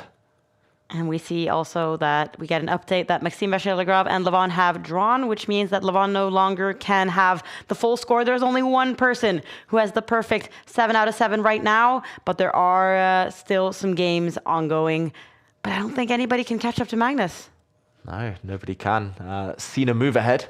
He is on board 3. He could leap to 6.5, but not 7. So we have a sole leader, it looks like. And I want to point out, one of our chatters had a fantastic pun about Durabaili and how he ran out of durability in the previous game. You've got to be durable in chess. But yeah, I thought you were going to say. I thought you were going to mention Sina move ahead, because that one is a favorite of everyone. Even people that I know that don't really follow any chess, they're like, "Did you see that there's a guy?" And I'm like, "Yes, exactly. We know now. We've gotten to know him very well in Title Tuesday. He's always in like the top spots, and there's always somebody who's making some kind of pun or joke about it." Exactly. I'm just waiting for someone to go and change their name officially to Scene 2 moves ahead. Ooh, and, one day. That would be fun. That would be fun. And it looks like Sina Movahed is doing very well against Etienne Bacrot. And but it's going back and forth. Do we need to jump in there? He just blundered a rook in one move, and Etienne Bacrot has a little bit of time. 8 seconds, it looks like. Huge blunder from Sina Movahed. Let's see. We do jump in. Final seconds. Okay, he needs to win on time as black. White only has 5 seconds left, but White is totally winning. He's got a huge army. Bishop, knight, pawns, but 4 seconds, Etienne Bacrot. Can he do it? Move ahead is just pre-moving here. He's pre-moving ahead, and there we go. Oh, a check, and suddenly he's ahead on time. Bacrot, another check. Move ahead's too slow. He's too slow. The clock goes red. It's going to hit 0. Bacrot's going to win with White. This is a crazy turnaround. Oh my gosh. We jinxed him. That was incredibly dramatic. And again, they're going to be forced to just quickly and immediately be ready for the next round against some other super grandmaster. So this is it's a brutal tournament in that sense. And now we finally get the top two of the 2025 chess year, some might say, especially if we look at earnings. It's Levon Aronian against Magnus Carlsen. These two, they have been battling it out in freestyle chess, where Aronian really impressed us and won against Magnus in the December final. So Magnus, he won the overall freestyle chess, but Levon winning 2 tournaments in a row, as you said, David, was very impressive. Yeah, Levon was just liberated by the fact it was freestyle chess. No openings, using his deep understanding. Can he do it against Magnus in another Rossolimo Sicilian? Everyone's playing e4 against Magnus today, it seems like. Everyone's bringing their bishop out against his Sicilian, and at some point they're taking this knight. But Magnus puts his knight on the edge of the board. That's a move I haven't seen before, at least in this position. The knight does look pretty grim, pretty dim on the side of the board there. But it could come back, I was going to say. That square's been taken away. Maybe at some point Magnus will push a pawn 1 square or 2 squares forward, and the knight will come back towards the center. And yeah, don't try it at home. It's a bit risky. But Levon now, he's not going to try and go for that knight yet. Or is he? He looks like he's attacking a pawn. Big threat, Maud. Like the queen is sliding across, and that knight is actually trapped. Wow. Ooh, he counterattacks against this bishop first. Okay. I was like, did Magnus just miss that? And it's very important for Levon Aronian to win because he is half a point behind. He needs to catch up to Magnus. Magnus has temporarily distracted Aronian from his plan of capturing this trapped knight. Needs to handle that first. Let's see if Magnus now demonstrates that he is aware of the situation. Yes, he is. He makes space for the knight. Yeah, great move there. Very tricky stuff from Levon. It looked like he was just putting his bishop on a bad square, but the idea was to slide the queen across. And now the black knight has somewhere to run, to hop to. So, yeah, I would say it's a level-looking position, chances for both sides. But Levon's a bit slower in this game. He was ahead on time against Hikaru, which was kind of the route to his victory. And now we see some exchanges. And for the first time in the game, Magnus is up on time and on the board. Wow. And Magnus, he is moving the knight yet again. That knight has done quite the dance, is now threatening both the bishop and a pawn. And Aronian now ignoring that bishop on the left side, instead going after Magnus's bishop on the right, but also just putting his pawn in a place where it could be taken. Yeah, he knew it was doomed anyway, and I guess he just wanted to put the black rook on a slightly vulnerable square. Maybe it will get hit later, but that was an odd move. He made it very quickly, and Magnus just continues as he planned to anyway. If you told me that this was a game between 2 of the best players in the world, I'm not sure I would believe you. It just looks a bit weird. Agree. I would say it's like 2 very decent players, but like it's as if they're just playing. They're in a weird mood, yeah. Exactly. They're just freestyling against each other. They don't want any normal, boring, well-analyzed ideas. They want to be creative. And here we see Magnus getting ready to build a big pawn center. I think I would start taking black if he can avoid any trouble in the next few moves, especially if he can push that white bishop back to a slightly bad blocked square. But Magnus, okay, does go for that. The bishop goes the other direction. Now much better for black suddenly. He can bring his queen out in the near future. He might push some pawns, Magnus. He might push this pawn as well, build the full center. There we go. A very compact center. And Magnus, he's not speaking as much as he usually does when he's streaming. He's very concentrated on the game. He's realizing how important it is, and I think he can tell that he's gained a small advantage now with his amazing center.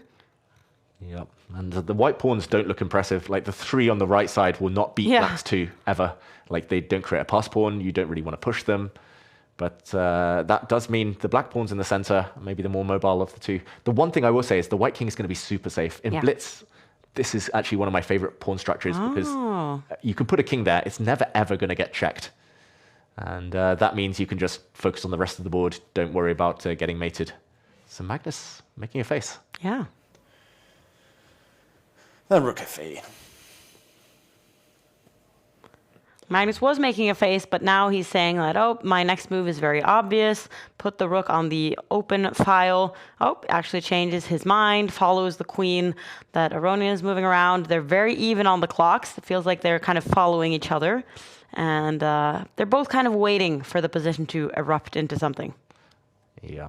Magnus looks much sharper today than he did during the freestyle kind of finals when he lost to Levon Aronian. He looks locked in there as well. He was just too slow, and I think he couldn't handle the energy that Levon was putting on the board with every single move. But this time, you're right. Like every time someone ticks like 5 seconds below, they make a move, then the other player makes the move at the exact same time. Here the bishop goes back. He's trying to build a safe haven for his own king. Nice and cozy in the corner. Well, two very safe kings. Well, Aronian's king a little bit less safe now that one of the pawns has advanced, but can escape into the corner and be super safe. So the question is Magnus going to have to move his pawns in the center forward at some point? Yeah, he's just set it up.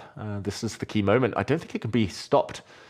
His queen now contributes indirectly to that pawn pushing forward, and he controls that square 3 times. It's only attacked 3 times. It's not just about kind of getting there. It's the fact that it's going to go full breakthrough mode, and it's going to trap one of the white bishops potentially. Oh, this is suddenly dangerous for Levon. One more move and that white bishop is going to be dead. So he's got to take the pawn, or should he try to escape with his bishop? Yeah, maybe escape with the bishop. Oh, it feels like this is the moment. There we go. Good call, Maud. Thank you. And yeah, if he doesn't find any active counterplay Levon on the next few moves, he might just get squashed slowly but surely. Magnus is chasing that bishop around the board now. That is a fantastic move and not many safe squares. Levon finds one. And Hikaru and Hans Niemann have both caught up with Magnus. They both have 7 points now. They both won their games. So Magnus, it's important if you want to stay in the lead, you gotta get some points here. Very quick wins from Levon and Hans Niemann there. Absolutely. In the meantime. Magnus is going for the white bishop, the light squared bishop now. Oh, he wants to catch that one. Embarrassed on the edge of the board. I would say that's the one piece lacking coordination with the rest of the army, Levon Aronian. Everything else was on the other side of the board, and big blunder. The bar goes totally black. What is the winning move for Magnus Carlsen? Ooh. I don't see it immediately. Maybe it's just pushing the pawn forward. There's a big crossroads. You can take this pawn, force the white queen to come over and capture, or you push forward. It feels like a 50-50, but how is this winning? How is this winning? I'm going to be a bit naughty and check. Apparently there's something crazy here to win, but it's difficult. You need to take this pawn. The white queen swings over, and not to take the queens off the board. Then the black queen just steps back, hitting the white bishop. And the idea is that there's going to be some discovered attack on this diagonal later. Has he seen it? Has he seen it? Oh, Magnus, if he finds this is genius. He does. Wow. He's going to bring his rook forward, kick the white queen away, or maybe even use his bishop.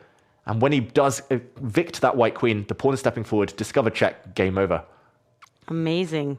Wow. And look, it looks like Magnus has realized, because he seems very comfortable. He's kicking the queen, as you said. Oh, but he's threatening both the queen and the bishop now. Double attack. He's just winning a piece, Magnus Carlsen. That rook is doing some serious work. Magnus is going to move on to 8 out of 8. He's going to be 1 full point ahead of the pack. Levon's getting ready to click that resign button. A shake of the head, and there we go. Magnus still leads at the second break. Wow. What a finish, where he just spent some time and found some really difficult moves. And we can see how Pranav is doing, Magnus's opponent from some rounds ago, where he was very close to achieving something against Magnus, but spent too much time. And here he is playing against Svane. I don't know which of the Svanes it is. Do you know, David? I do. It's Fredrik Svane, the younger brother. The one who's had the more breakthrough results recently, beat Gukesh at the Grand Swiss. Oh, yeah. Sorry, in the World Cup. But we jumped in just after a blunder from Svane. I feel bad. He was actually doing very well. Oh, no. And people might be asking why the white queen didn't take a knight earlier, because the black queen would have swooped in with a check, winning the rook in the corner. Loose pieces drop off, and that's why Svane resigns. A knight down in the final position. Wow. And when we take a look at the results now, look at all the players that have managed to get to 7 points. And what's very interesting is that Salim Saleh, he actually didn't play the first round. Oh. And then he won 7 games in a row. And Niemann, Hikaru, they've all lost 1 game like earlier in the tournament, but they've all managed to strike back. No draws. And they're almost catching up to Magnus, but one of them has to take him down. So Magnus is going to have a tough couple of last rounds. Can he manage 11 out of 11 again? I mean, he's a big favorite to win the tournament. When it comes to 11 out of 11, he's likely to play at least 2 of like Hikaru, Hans Niemann, and Keimer. Maybe he'll play all 3 of them. To win all of them, I still think it's a long shot that he gets 100%. But I still think he wins the tournament, Magnus. He's just... A draw would probably... It's so hard to keep up that perfection because especially when you're playing without the increment, like there are so many situations where all the pieces get traded off and then one of them loses on time and then it becomes a draw. Yeah, it's very difficult to achieve the 11 out of 11. But I mean, Magnus, now that he's realizing it's possible, he's going to be very motivated. And we can wait until these last boards are done. It looks like Lazovic, who of course we know is very good at blitz chess, he looks like he's going to win against Durabaili. Oh no, actually Durabaili won with the white pieces, of course, so that makes sense. And we have a couple of more games. Minle also done really well. And I haven't shown the country standings so far, so we can take a look at that. The US doing very well, of course, because they have so many players competing. Norway all the way in the 15th spot. I don't see England here, David. Sorry. They need you. They need you. But anyways, the players are going to have a short break now after round 8, so we are going to sum up the action so far. Here we go.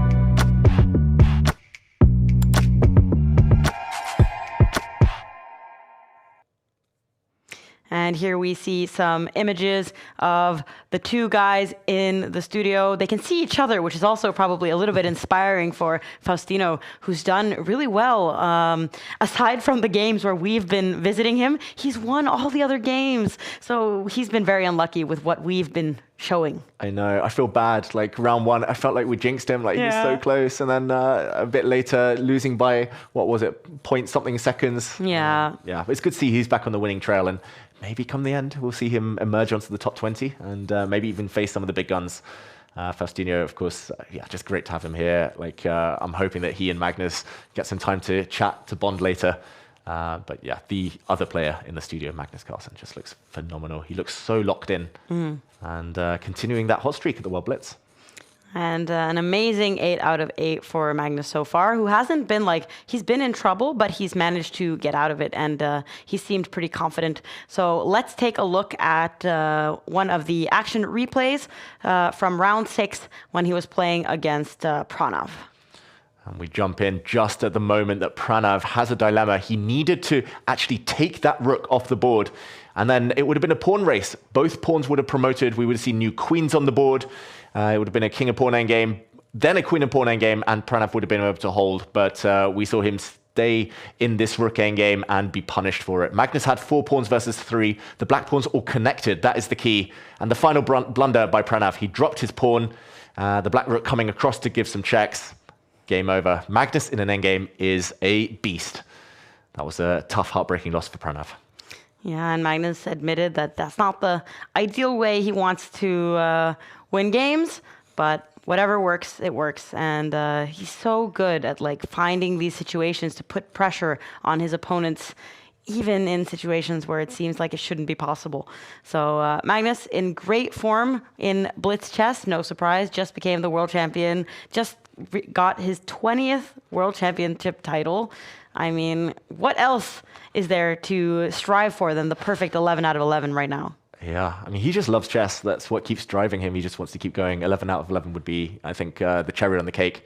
I have a prediction that he plays Hikaru next round, by the way. Okay. Okay. I think it's time. We're taking note. The top seed, Hikaru, I think is the highest chess.com rating, floats up to play on the next score group.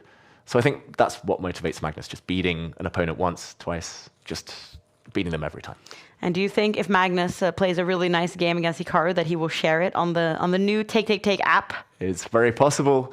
Remember, everyone, you can be one of the first. There's something for everyone in our new app that is coming soon. You can get on the wait list now. Magnus loves the app. He's going to be very active there. And you can follow the top players. You can follow your friends. You can share your progress with them, share your best moves, share your rating gains, share your goals. And of course, you can learn from it as well, from all your games. Magnus, yeah, he'll be talking about that in the app if he ever gets that 11 out of 11 again, which he's done a few times already. Yes. And that's the thing I like about internet chess as well, is that you can kind of go back and look at your games from like 20 years ago. You don't need to write the games down. You can just have them all in a database. So I think it's fun. I found like some games I had played in like 2012, I think it was. And I'm like, oh, look at me when I was a bit younger and trying my best and playing terrible openings. Yeah. So it's nice to be able to track that progress. So I'm looking forward to testing a social media kind of chess app. So that's gonna be fun. And we can also see that we have the link to the waitlist at the top of the screen here. And it's going to be interesting to see. I wonder if the other top players will also start using it to kind of prepare against each other and see like, oh, you've been playing a lot of that opening. It's going to be scary. I remember when, was it Ding Liren, whose opening preparation was in some ways leaked because he was playing it online and was kind of sharing it to the public. Exactly. Like some weird novelty was played on move 12 of a very rare position. Yeah. And suddenly they were like, wait, this was played by two anonymous players just last week. It was probably Ding and his second Richard report. And yeah, there's a lot of like, I don't know, spy games almost in chess. And here it's, of course, more transparent on the app. It's just nice to follow friends and things. But if you want to use it as a preparation tool, I think it will be fantastic for that as well. All right, let's take a look at some of the things that we've seen so far today. Okay, then we won't do that. Then we will instead take a look at the standings again. Is there any name here that you're surprised to see in the top, David? Well, I would say Durabaili. Like, we've seen him today. We've seen him win on time by 0.1 seconds. We saw him fight against Magnus. But I would say out of the kind of top 8 here, maybe even out of the top 10, he's the one who isn't consistently necessarily kind of a household name, or at least not one who's always in the top of the standings on Title Tuesday. We see some really familiar faces. I would say great to see Poland down the bottom of this list. 17th, 19th, 20th place. Poland always do great on the country standings. But in the meantime, we have El Chessico, Magnus Carlsen, against Hikaru Nakamura. Of course, it's those two. And big game now here in round 9. All right, and they are getting ready. We got Mr. Nakamura. And we're going to hit them with 24. And now he's thinking, I'm just going to play for a draw if I play e5. Nah. And he's going for c5. Okay, so actually Hikaru managed to surprise Magnus there. Magnus was in a good mood. He was kind of making fun of his opponent a little bit there, but look at Hikaru. He's the one who's having the last laugh. Is he singing, Hikaru? I don't know if we can get sound on him. I know exactly what I'm going to do. I'm going to go for something dubious here that I know is dubious because I need to win the game. I actually played this, and the correct line is to play e6, but because I need to win the game, I'm going to play g6. Wow, we're getting a lot of information from the fact that these two are streaming. So Magnus was like, oh, he's probably going to just go for the draw. And then Hikaru was like, no, I got to win this. I need to win this Title Tuesday.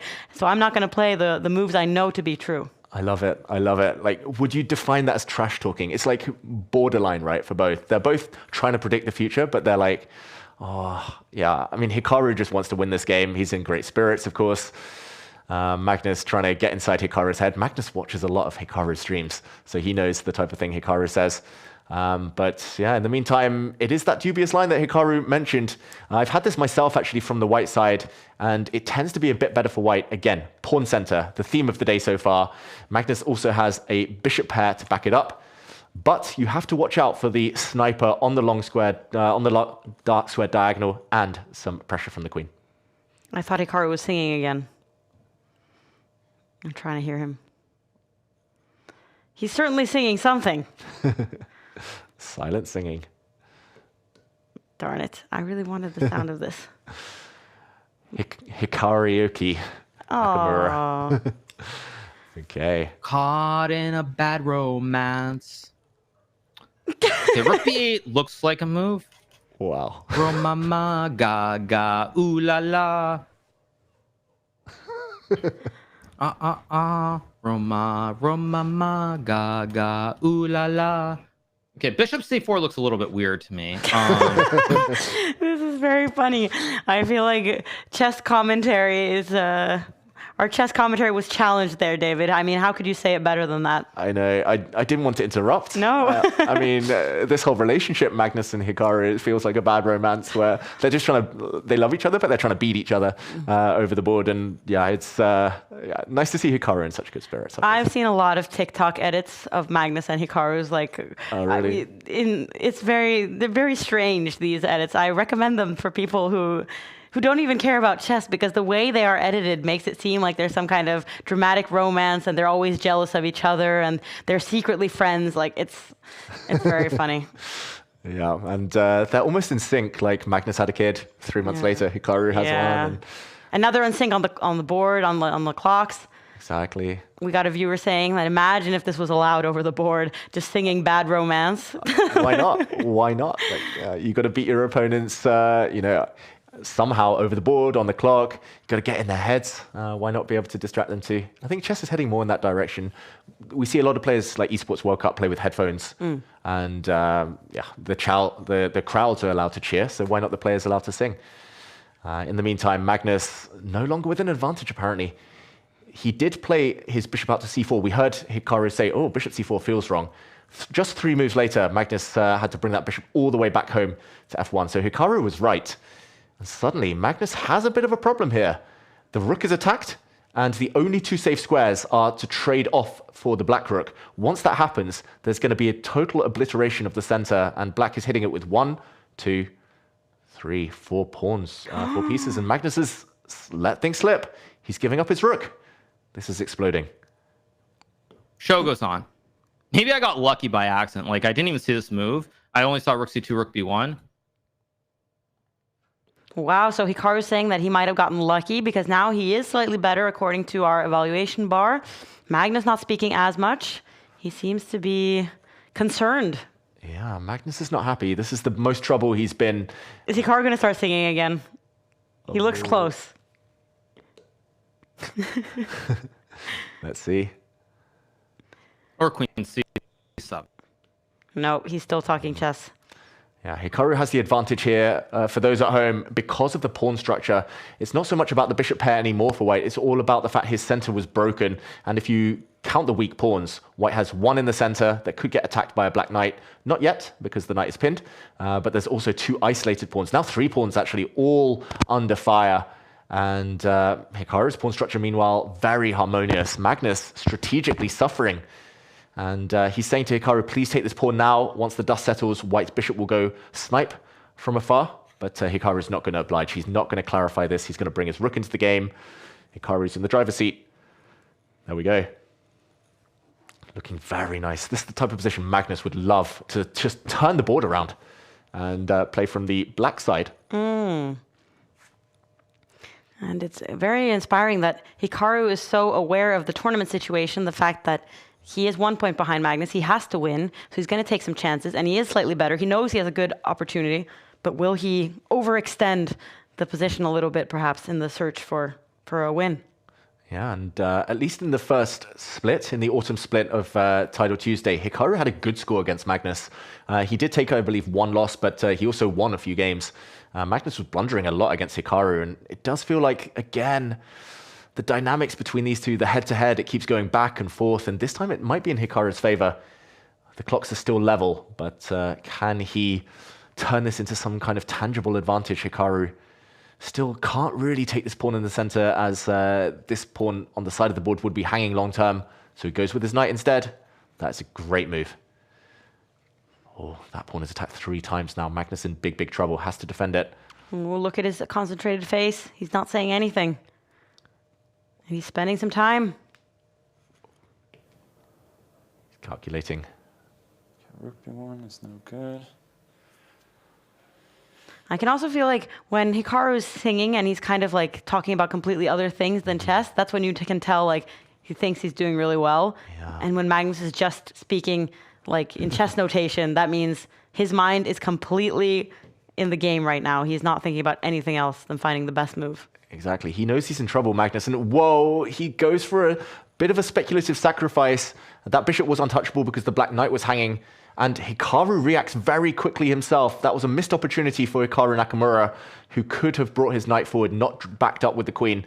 Apparently bringing the knight forward on the last move would have been very strong. But Magnus makes a mistake back. The clock is telling a huge part of the story here. The white king getting out of the way of knight checks. But the white king is not too safe here on the edge of the board. There will be bishop checks long term. And white's pieces, they're just so loose. The bishop, the queen, they're hanging together by a thread. Neither of them can really move. And Hikaru's trying to overwhelm Magnus now, adding some pressure to those pieces. That knight had to be removed before it took a bishop. Now a pawn stands on this square. Magnus is just caught in two minds. He's tied up. The rook is coming. Ooh, less than a minute. Less than a minute for Magnus. Hikaru's better, but is it decisive? Is it game winning? That's the question. I don't think it is yet. Opposite color bishops do add a drawish tendency, so I think a draw is the most likely. Look at his reaction. What's Hikaru done here? He's brought his rook forward. That looks like a good move, but he's missed the fact that the pawn is hanging. Oh, gosh. Oh, the queen attacks the rook, so there's no time to come and take this bishop. Oh, Hikaru just lost a pawn. He has to go back. Magnus is suddenly better. Pawn up. Wow. Oh, huge blunder from Hikaru. No longer playing for a win on the board. Both have approximately the same amount of time, about 40 seconds each. It's going to be a time scramble, I think. No more singing now. No more talking, dancing, nothing. Oh, what a wasted opportunity for Hikaru to lose that extra pawn. He's still fighting, though. He's attacking this pawn, which is defended by the white king, and Magnus has blundered against Hikaru again. That pawn can still be taken. Apparently, knight takes pawn now is a winning move, but that is so difficult to see. Oh, but what is going on? Wow, this pawn What is going on? Will Magnus repeat the position? No, he gets the queens off. Oh my gosh, there were tactics there. It was actually a deep, deep tactic. We might talk about that one later. It would have been the black rook that came down to the second rank to end it. But now, Hikaru is still in trouble. His knight is trapped on the edge of the board. He's putting pressure, though, on the bishop. 20 seconds. This is going to be the clock, though. What a weird position. Look at these knights. Look at these knights. How did the knights get here? Magnus desperate to get the queens off. Endgame should be safe for him with that pawn advancing. Still much better, but the clock. It's all about the clock. Oh my gosh, it's going to be an insane time scramble. Hikaru's a pawn up. He stopped the pawn. He's kept his rook on. Magnus now is the one fighting for a draw, and he's going to get the black rook. It's a totally drawn position, but the black king is coming. Magnus in trouble. On the board and the clock. Who's the fastest? Who is the fastest at pre-moving? Wow, this is all about speed, but it's so easy to push pawns. Magnus cannot make any easy moves. His king gets around, though. Black king goes back. Oh, 4 seconds versus 5 seconds. Hikaru is totally winning on the board. Those pawns are coming. 3, 2. Oh, can he save it, Magnus?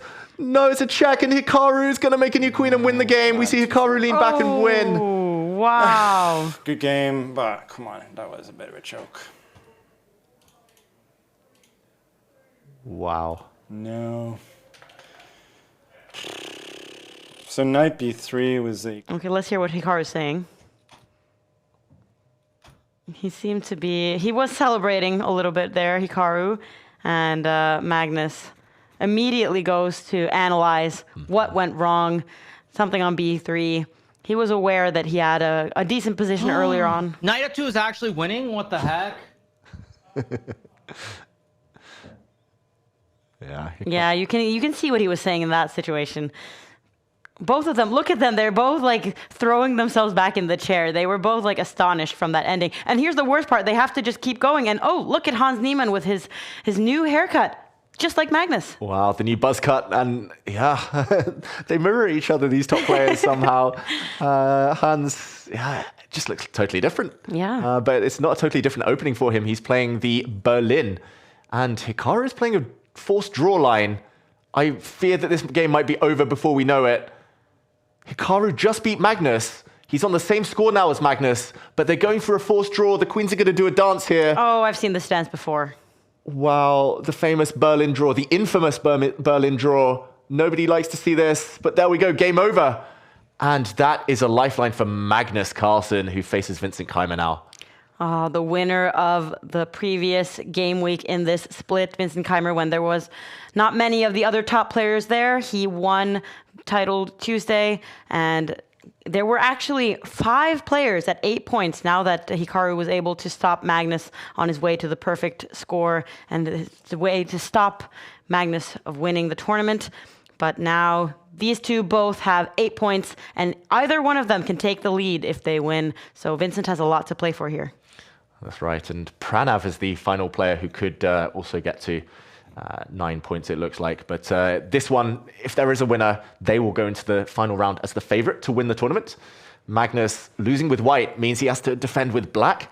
And I think actually he'll be pretty happy. It's a level-looking position, and it's the famous Carlsbad structure, named after an old tournament from years ago. And it normally means that the white pawns are connected in this direction, black pawns are connected in the opposite direction, and it just becomes all about maneuvering. It's very locked, very slow, and Magnus likes those types of positions. Slightly better already for him. There we go. As Vincent Keimer is forced to just maneuver around. Very tough to know what to do with white. All about planning here. So I think this is a good start to the game for Magnus Carlsen. Yeah, maybe it's a blessing that you kind of have no time to recover. You just get thrown back in. No time to dwell on the blunders, the mistakes, the missed opportunities. I feel like Magnus seems a bit affected by what happened against Hikaru. Like he has a more serious look on his face in comparison to the first rounds where he was in such a good mood. That's true. But one good way of getting past something like that is by winning against somebody else. And let's see if he can do it against Vincent, who's had so many wins in a row. My goodness, like he lost in round 3 against a quite unknown player to me, or a lower rated player. But since then, he has won 1, 2, 3, 4, 5, 6 games in a row here. So Magnus coming from a loss, Vincent coming from 6 wins in a row. And it's incredibly important for the leaderboard as well, for Vincent's part, now that he has managed to enter the top after winning last week.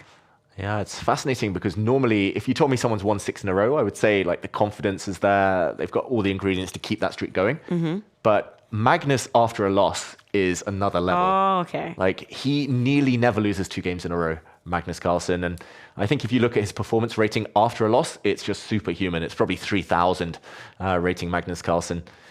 This position, in the meantime, it's again that theme of the day. It is the white pawns in the center. If you can keep them intact, connected, you're doing well. But there's pressure on those pawns, of course. The black knight is especially well stood. That being said, now the pawns have stepped forward. The light squares also a bit vulnerable as Magnus jumps in. He's hitting one rook, and whoa, is that a material gain? He's hitting the rook. That comes from an attack on the white queen as well. If the rook steps forward, the black knight jumps in to the center. Nope, that square was covered. I hallucinated for a second. But that would have been fine, but this was better. Magnus now. We'll give you a break, David. You're coming back from Christmas. The brain fog is real. Yeah. And what else is real? It's the white knight posting up on f5. Oh, this is a very tense position.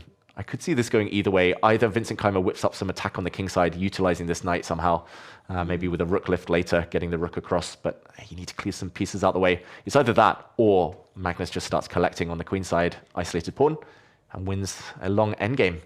So we see Vincent appear. And Magnus seeming still a little bit not hurt from the loss, but like he has a more serious look on his face. More determined, more steadfast. Yeah, something about Magnus after a loss. It's as if he locks in even harder, focuses even better than before. He looks like a villain. Yeah, type of villain who wants to do damage to the enemies. As okay, Vincent's now better for the first time in a long time. I don't really see what Magnus is doing with this knight. Knights are notoriously bad on the 3rd or 6th ranks when they're kind of stared down by a pawn. There's no way to kind of go forward with this black knight. So yeah, odd decisions by Magnus Carlsen. Feels like he's jumping aimlessly into the white camp with his knights. Ooh. Yeah, but he's spending less time doing it. Oh, and he raises his eyebrows. What's happening there? Vincent Keimer, he's allowing this rook, which is attacked. The knight attacked as well. He's allowing the rook to take a pawn. Magnus just takes it for free. And Vincent jumps forward. This was the idea. There's a trade. The knights defend each other. I'm really surprised Vincent gave that up. I think he was imagining a nasty knight fork, but that has been covered by the black knight now. Knights are tricky. And Magnus seems now to be very much more comfortable with the situation. He has a lot more time. He has a minute more. Vincent has been playing a little bit too slow in this game. He fears playing Magnus because he knows that there's a lot at stake here. They both have 8 points. This is the second to last round. Yeah, this is big. And losing with white here, most likely you don't even finish top 3, let alone at the top of the standings. Ooh, Magnus, his rook was attacked. I thought he would move it, but he threw in an attack against the white queen. And now his rook's still under fire, so he has to move that piece. But if he moves this rook away, then white can take this knight and get 2 pieces for a rook. What's happening there? This is getting really complicated suddenly. Magnus shaking his head. Oh, what is he saying? I just hung this. For no reason. Okay, I got takes, and I got rook f2, and then I got rook b1. I'm still fine, but... Okay, so Magnus actually did hang that. He was not on purpose, and Vincent finds that option. So now Vincent has the advantage of having a bishop and a knight in trade for a rook. 2 pieces is usually better than 1. Yeah, but Magnus does have some short-term attack. He does have 2 pawns currently as well as the rook for the 2 pieces. So this one is hanging in the balance. I think, like Magnus said, like he's fine, but definitely not more than fine. White's queen holds everything together. Everything's protected, everything on dark squares. And the rooks can't team up. There's just fewer of them, as you said. And, okay, queen's off the board. Okay. I never liked that against Magnus. Like, how many times before people learn, don't get the queens off against Magnus. But Vincent, probably with a clock situation, feels that this is closer to ending the game. Low on time. Magnus is spending some time now trying to figure out what is the correct path forwards here. Can he apply pressure? He would love to bring both of his rooks down to overwhelm the first rank, but the white bishop will move and defend its rook. And that looks pretty safe, so he attacks the knight first, which retreats. I think ordinarily this would be a draw. But the clock, it's all about the clock. And the tournament situation. Yeah, Magnus will be ruthless. We've seen that from him. I'll never forget when we were in Stockholm, take, and we commentated on Magnus flagging Grishuk just so ruthlessly and not even showing an ounce of regret. And here we go. Magnus is at least hinting he might even take this pawn at some point later. Probably not yet. You don't want to give up your rook for bishop unless the white king's far away. Do not trade the queen, one of the viewers writes. And Vincent maybe should have taken that advice. But he's holding on for now, but he does have a very difficult clock situation ahead of him. He has 30 seconds. Magnus has a minute. Yeah, he might have a fortress here, Vincent Keimer. He actually wants more. He wants to go around with his knight and pick off this weak pawn. But yeah, it is an endgame. And does he have time for that? I don't know. The black king is coming. Magnus with his king, always so tricky. Magnus could also go back now if he wants to stop the white knight from taking any pawns. There we go. He's just going to go round in circles. He's going to eat time off Vincent's clock.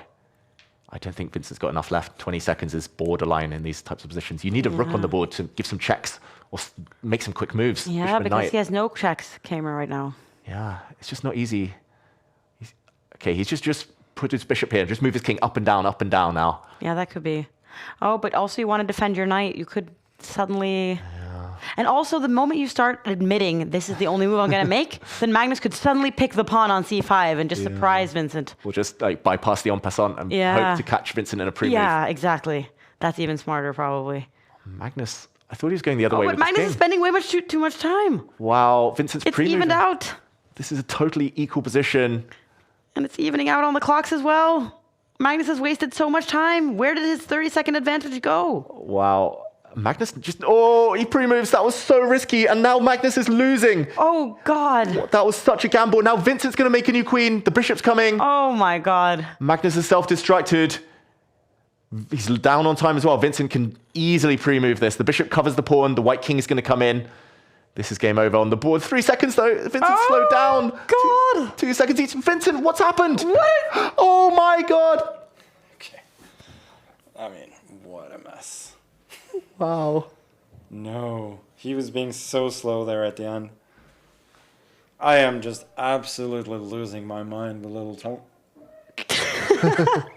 Okay, you're not the only one who's come back from vacation, David, and is feeling like, whoa, it's back to work, back to reality. Exactly. And Magnus there would have won on the clock because Vincent was so slow, but he blundered into threefold repetition. He repeated the position 3 times. And now he's going to play against Neiman in the last round. You couldn't write a better script for this tournament if you tried. Wow. And the situation is that there are 5 players at 8.5 points. It's Magnus, it's Hikaru, it's Vincent, it's Hans, and it's Duda. And these two, whoever wins the tournament. Wow. A fight to the death. Yeah, I mean, I'm not sure about the tiebreak situation. That could change, of course, depending on results in this round. But yeah, I don't think a draw suits either of these two.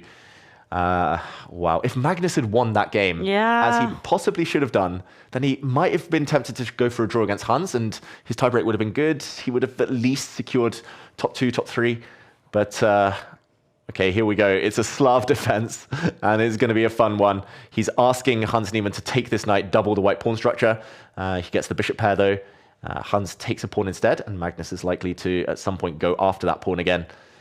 Okay, maybe not now with his knight, but this is going to be a fun game. Magnus, pawn sacrifice, he wants the win. Yeah, I'm looking at the tiebreaks now. Magnus has the best tiebreaks, but anything can happen in those final rounds because in the course of Title Tuesday, some players drop out when they realize like there's not much to play for anymore, and you can be a little bit unlucky with who you played in the beginning. Magnus, of course, he won the first 8 games in a row, so he's played against really good players, but in the end, after 11 rounds, you've played against a lot of different people, so this is going to be interesting. And Hikaru is playing against Duda, so those two are both incentivized as well. And then Keimer playing against Theodoru, so this is going to be a real thriller of a last round in this Title Tuesday Game Week 6. Yeah, just peeking over, a quick update. Duda versus Nakamura looks like a crazy position. I think a draw is the least likely result there, so very likely, well, same on the board between Theodoru and Keimer, so good news for Keimer. Everyone wants to win. Everyone wants blood. I'm wondering if Niemann and Hikaru kind of regret the quick draw. Yeah. Now that they saw that Magnus drew. Especially Hikaru, like he had white. Yeah. Like he takes these draws against Hans Niemann these days. He respects him he sees him as a threat. Exactly. Hans is very good at blitz. I would say probably his best time format. Hikaru now has got a very, very bad position, apparently. Okay. So we'll update everyone, of course, if results come in. But here and now, it's Magnus trying to gain the pawn back. Finally, he opens up a threat on the Queen's Gambit pawn, I'll call it. The pawn you sacrifice in these Queen's Gambit, these Slavs, these types of positions. He can take it back now, but the Queen would get hit by the Black Knight. So he doesn't pull the trigger yet, Magnus. He first hits the Black Queen, tickles that piece, asks a question. Where is it going? Is it going back? Is it going the whole way across the board? Swing over to the king side. This is a very tense position. Magnus, for the first time, slightly better according to the eval bar. Oh. Yeah, and Niemann, I think he really wants to redeem himself in Blitz because he has this reputation of being amazing, but in the World Blitz, just a week ago, he did a really disappointing tournament, lost quite a lot of rating, even dropped out when there was 1 round left. So yeah, he wants to prove himself, and one way of doing that would be to win Title Tuesday immediately after and strike back. Yeah, he's had a tough 2025, Hans Niemann in general.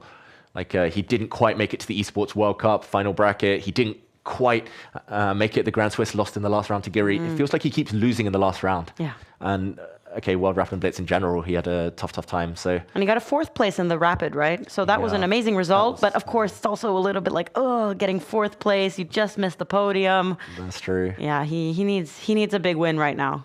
Yeah, it was the Blitz he had a tough time. You're right. The Rapid he did actually very, very well, and could have been even better. But in the Rapid he did lose to Magnus Carlsen. Okay. So that was the one maybe that got away. And 3 minutes versus 3 minutes. Magnus is better here apparently. I would say it's unclear. White's bishop does cut across this diagonal, meaning the Black King cannot legally castle onto the king side. So that's why I guess Magnus has the advantage. But Black does have an extra pawn for now, although Magnus now is going for that pawn with his knight. Difficult to defend it. Magnus rolling up his sleeves. He's getting ready. He's down to less than 3 minutes, and that's when it's time to get serious. 1 round left of this tournament. If he wins, it looks like he has the best tie breaks, but then he needs to win this game against Hans Niemann, who equally, if not even more, wants to win this game.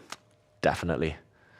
Okay, big moments. If Hans allows Magnus to take this pawn back and get his knight in with a nasty check, it's just game over. The stakes are high, so he tries to speed things up. He blocks the white bishop's diagonal, but he has given his pawn back, and now Magnus is the one threatening to go up a pawn. The most obvious move now would be to bring the knight in to attack Magnus's bishop. I think that's probably what Hans Niemann has on his mind, or he could be contemplating castling first before it's too late. He gives a check instead. Magnus will likely just move his king back. There we go, to safety. I don't think Magnus is risking much in this position. 1 minute up now as well. Yeah. Even if these two pawns disappear, it's just a symmetrical position. So I think at the very least, Magnus will emerge with equality. And as you said, David, we saw it against Grishik that Magnus, if he has to go for the flagging in the final round to win the tournament, he'll do that. Yeah, especially against Hans. Yeah. But yeah, I don't know if it'll get to that point. Hans has given up a pawn now. He was a pawn up just 5 moves ago. Now he's a pawn down. Okay, he takes that one back, but b7 hangs, and he still hasn't castled. Hans Niemann is going to get his king to safety surely now. It's before it's too late. Like, last chance. There we go. But now he's a pawn down, and Magnus can keep that pawn on a safe square soon, or just defend it with his rook. It's going to be a long grind. Hans is fighting for a draw on the board. Hikaru massively worse against Duda. Drama everywhere. Duda, who actually started with a draw and lost round 4 and then has had an amazing comeback. I can't even believe that he managed to make himself relevant to the tournament. But here he is in the final round. Wow. And he got a 2nd place last week. He still wants that win. Hasn't gotten it yet. Just like Kayma earlier, he's also on a 6-win streak. Oh, wow. Could become 7. And sometimes that helps. Like, you lose early and you know your tie breaks will be bad. So you know nothing else to do but win. You just have to win. And it looks like Magnus is the one going for the win here because he's 2 pawns up suddenly. Wow. Just needs to solve the question of his knight, although that knight isn't even hanging. The black queen and rook need to defend the other rook at the top of the board. So for now, it's fine for Magnus. Will he bring his knight away, go for other targets? Looks fantastic for the Norwegian Grandmaster here. Let's see what he says. He's so focused. It takes a b2. Yeah, Magnus is just calculating lines. He's not celebrating just yet. He's taking it very seriously. Yeah, as he should. Good tip for everyone at home. You don't want to look at other boards, other results. Just focus on your own destiny, your own fate. And Hans does try to cover his 7th rank, but that shouldn't be enough. Magnus now can give a check with his queen. Can also give a check with his rook if he wants. It's looking fantastic. Ooh, but Magnus has spent a lot of time now, is what I'm realizing. The clocks have really evened out. Ooh, but he's threatening a checkmate. Yeah, that's a huge threat. And oh, it's not quite checkmate there. Oh, no. Hans, he would have put his king across. His queen would have been defending a square. But now, maybe now, rook check. The queen check is coming. The knight is coming back. That just looks over. No, Magnus is pulling back. He was worried about something. Ooh, he's just pushing his pawn. But the time situation is evening out. Magnus trying to trade the queens. He just loves an endgame, Magnus Carlsen. There we go. He's going to give up one of his extra pawns. He's going to keep that pawn, though. He can keep that with his knight now. There we go. And he's going to bring his rook round top of the board and make a new queen. Oh, he doesn't have to defend his knight because then the pawn goes in.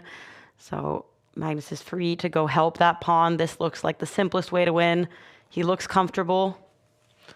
Yeah, he's going to get this. Magnus Carlsen is so close now. And there we go. Hans Niemann leans back. If rook takes knight, he's going to make a new queen and win that rook. He's going to win material either way now, Magnus. He's going to get Hans Niemann again. He's going to move up to 9.5 to catch Duda, who beat Nakamura. Which is crazy. So let's see what Magnus says now. Is he going to realize that he... Very shaky last 3 games. But I think... queen a6 was a mistake. Queen h5, that's not easy to... I thought that he was going to say, but I think I won the tournament. But no, he immediately was analyzing what could I have done differently in the game. But when we look at the standings here, we can see that Magnus is the one with the best tiebreaks at the moment, but that could change depending on how the games that are still ongoing turn out. So let's not jinx it just yet. But Magnus, I mean, he won the first 8 rounds. He's played against all the other best players. We would assume that he has the best tiebreaks. Yeah, especially because Keimer and Duda, we talked about how they were slow starters. Yeah. So they played lower opposition. The tiebreak is like the sum of all of your opponent's scores. So they would have played lower opposition who probably scored worse than Magnus, who was always on 100% until the latter stages. But I mean, amazing work by Keimer and Duda. Yeah. They were number 1 and 2 last week. Now they're number 2 and 3. That's just insane consistency. They're gonna be noticeable on the leaderboard, which is very important. That's how you qualify for the Esports World Cup, one of the best paid chess tournaments in the world. So of course that's gonna be important for them. And Hikaru and Niemann, who both lost now in the final round, they fall down to 6th and 7th place and could still be passed by even more players like Pranav. So. Yeah, I feel bad for them. Yeah, especially for Hans Niemann. Like Hikaru is likely to qualify, I think, for the Esports World Cup anyway, either through the Speed Chess Championship or the overall leaderboard because he's so consistent. But Hans hasn't played so much Title Tuesdays, and that was his opportunity. Like you said, they dropped down a couple of places, and yeah, big stakes here. Yeah. And it is confirmed now that Magnus Carlsen has won the tournament. So congratulations to him for sticking it through and managing to win that final game against Hans Niemann. He has the most amount of tiebreaks. He's played against the most difficult opposition. So he gets that first place. And then Keimer in second place and Duda in third. So quite the success for Magnus to be back. A good start to the new year. Exactly. Seems happy. He looks happy. He looks fresh. He looks focused. Maybe he'll come in and challenge Faustino Oro to some more Blitz games. Who knows? Yeah, but Magnus, many congratulations. He just seems to keep doing what he does best. The winning streak continues. Who can stop him in 2026? I think that's one of the big questions in the year ahead. Absolutely. And let's also take a look at the country standings, where the US, as always, is doing very well with good help from both Nakamura and Niemann, even though they lost the final rounds. We see that Germany doing well, probably because of Vincent Keimer and Svane, who we also talked about earlier. And then, of course, India, a great chess nation, in third place. Norway managing to secure a 14th place. Hooray! And yeah, lots of different nations are represented here, so that's nice to see. But when we look back at the standings, the final standings, there were a lot of good players this week that were participating. Yeah, almost everyone at the top of world chess, I would say, apart from Alireza Firouzja, Fabiano Caruana, but everyone else pretty much. All the usual suspects played. Hikaru, Hans Niemann were some of the stars, the unlucky ones. But yeah, Magnus, Keimer, Duda, and I will say Andrew Tang as well. Like especially congratulations and well done to them. Enriquez Villagra as well. Some just fantastic games this week, as we always seem to be treated to in Title Tuesdays, my favorite day of the week. And yeah, game week 6. I think we predicted it beforehand that Magnus might still be in top form, but to deliver again amongst such a field is incredible. And I think we might be joined by him very shortly. Yes, we will. And that's why we have to check how has Faustino done it in those final rounds. We need to be prepared, David. we had such a laser focus on the top contenders here. And we can see that he has gotten 7.5 points. Wow, that's a really good result. Yeah, and after the games we watched where he was so unlucky on the clock and a bit unlucky on the board, he went on a 4-game winning streak. Then a draw, a loss in the penultimate round, pegged him back slightly, but he ended it on a high in the last round to win. And 7.5, I would say, very respectable, only just outside the top 20, as we see on our screen. So a bit of a comeback, and of course, still plenty of Title Tuesdays ahead in his career. He's going to have another fantastic year, 2026, for sure. And it's going to be very interesting to hear from him as well about these final months, this race to become the youngest Grandmaster. So we will be back with that very shortly.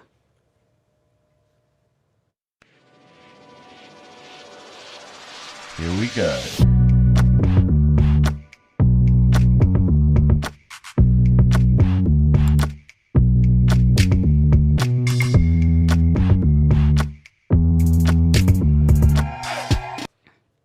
Yep, so we are very excited to hear from him soon. And we're also going to get Magnus and Faustino together, the tournament winner and one of the youngest talents in the world. I mean, it's very cool that, and you were saying, David, that this is the first time they were playing over the board. They were playing on this board earlier. Literally, that's how they warmed up. I mean, Magnus should thank Faustino. They were they were playing some Blitz earlier in the studio in our chairs, and yeah, no spoilers. The games will be on YouTube, but yeah, the connection between them. Magnus is nearly triple his age, which is mind-boggling. Like 12 years old. Magnus is the one-on-one at 35, and yeah, they just share this love of chess, which is nice.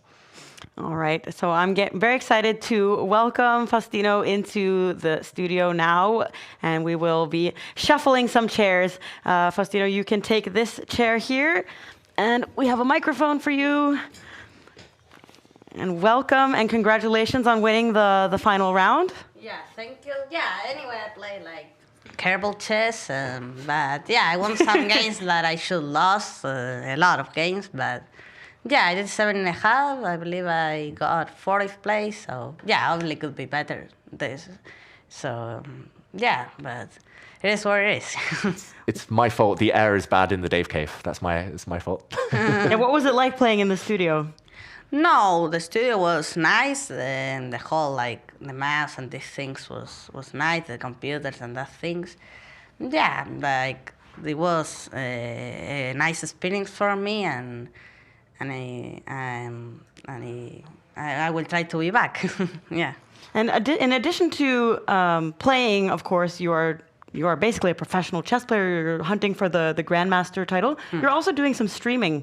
How is it to kind of combine those two things at the same time? Yeah, obviously I like to stream and yeah, when I play talking and play at the same time, for me it's nice. Well, there in the stream I was talking while I was playing, so yeah, for me, obviously, I stream when I can. The tournaments I tell Tuesday, these things. So yeah, I like to stream, but obviously I play to classical, so I don't stream like a lot. If I don't play classical, I will stream more, but yeah, I like to stream. And right now, the focus of the entire chess world is on you and your hunt for the Grandmaster title. And people, they're not really worried that when you'll be a Grandmaster. It's more of a question of when.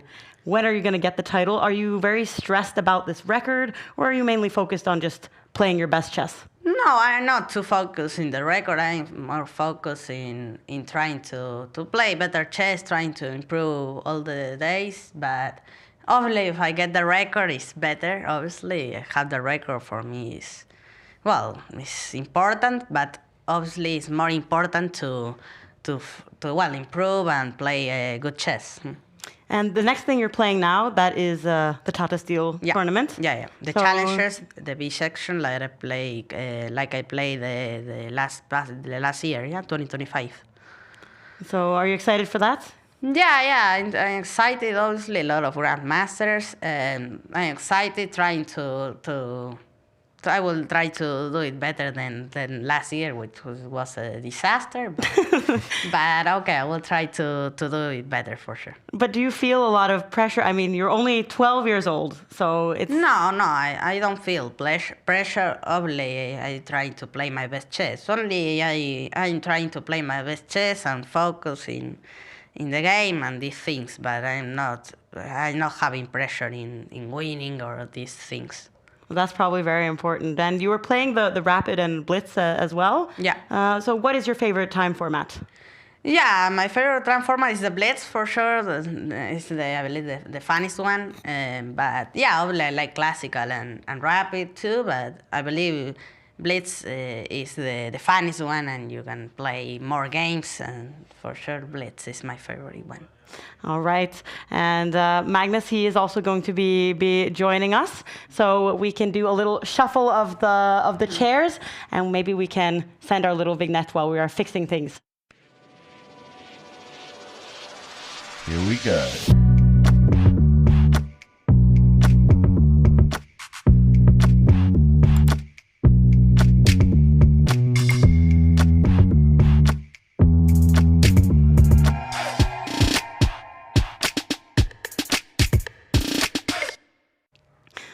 right, so welcome to the studio as well, Magnus. Yes, Faustino, you can give him the microphone. Congratulations on winning today. And also congratulations on securing title number 19 and 20. It's been a good week for you. Yeah, for sure.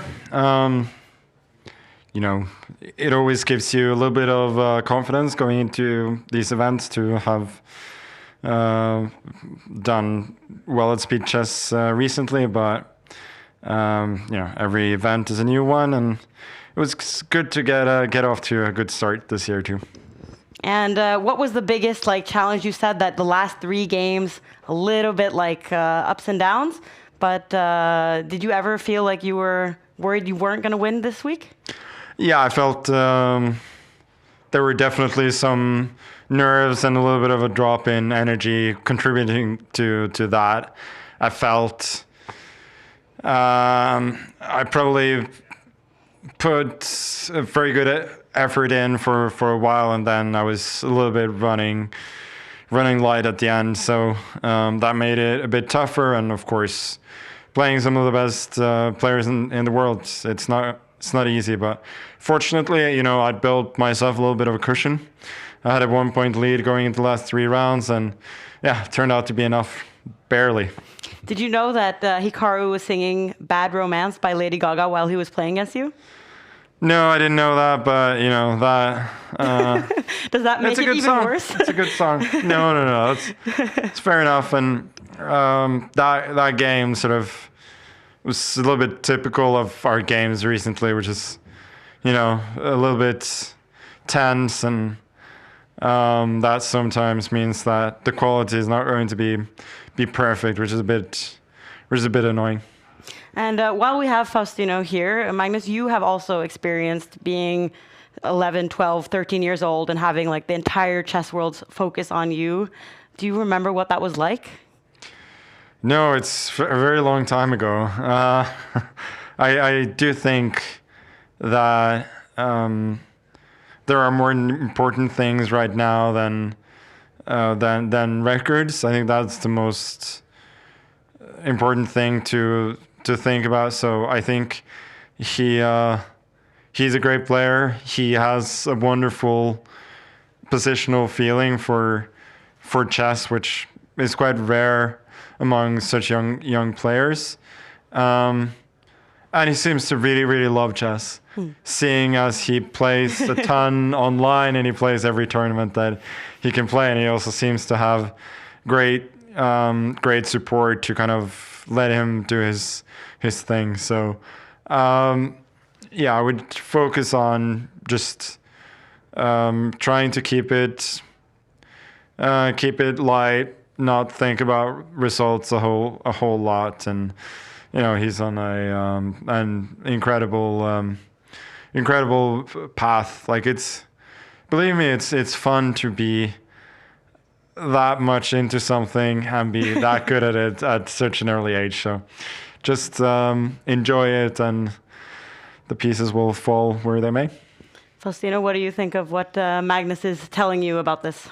Yeah, for sure. I don't care much about records. I care more. Sorry. Yeah, I care more about, trying to play better chess all the days, trying to improve, and trying to play, and enjoy the game. For me is the most important thing for chess. So I am happy, and I'm trying to improve, chess.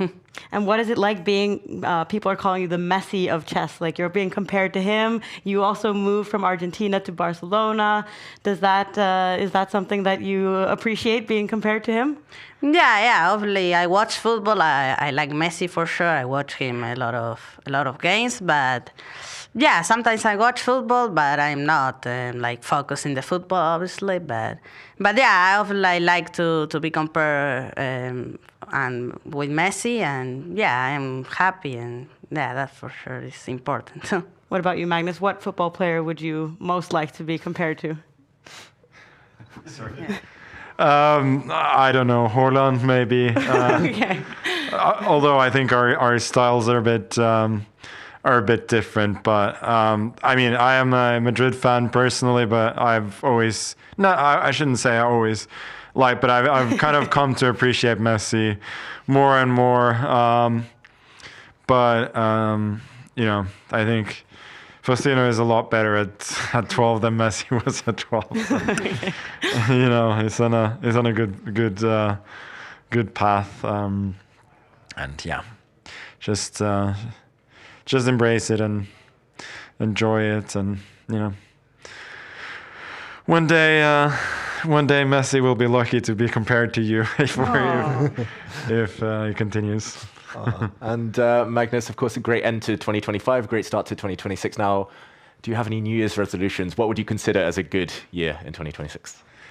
I actually thought about it, that the transition was quite seamless, and I kind of made it a point to have absolutely zero New Year's resolutions.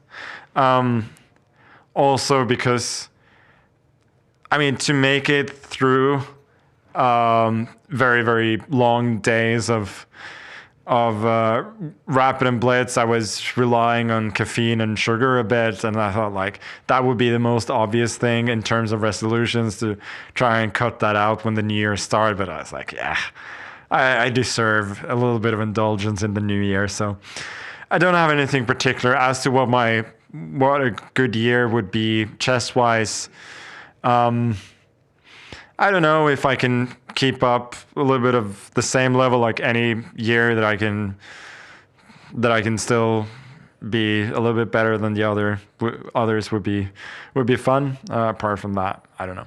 Do you have any plans in 2026 that you want to share with us? I guess you're going to be prioritizing the Title Tuesdays and the Esports World Cup. Anything else?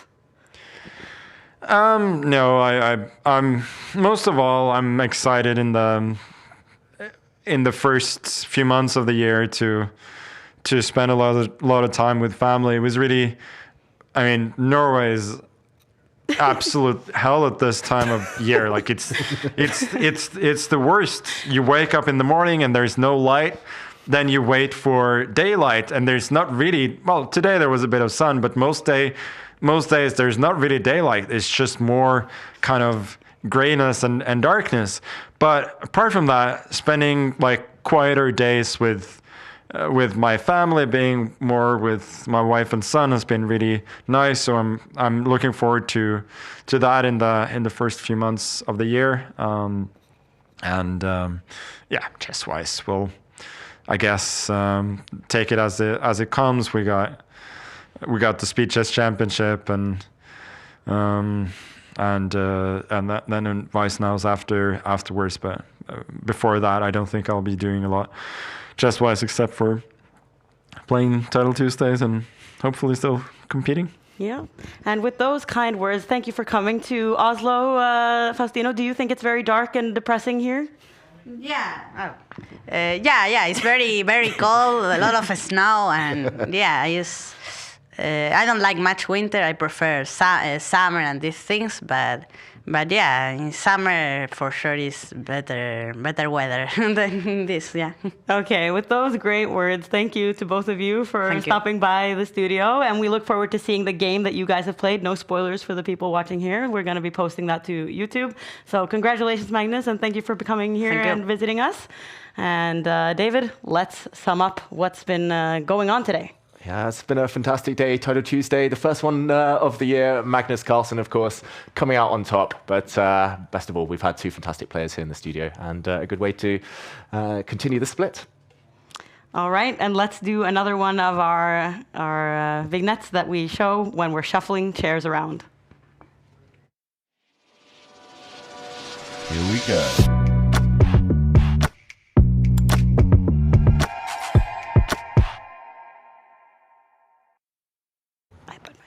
Okay.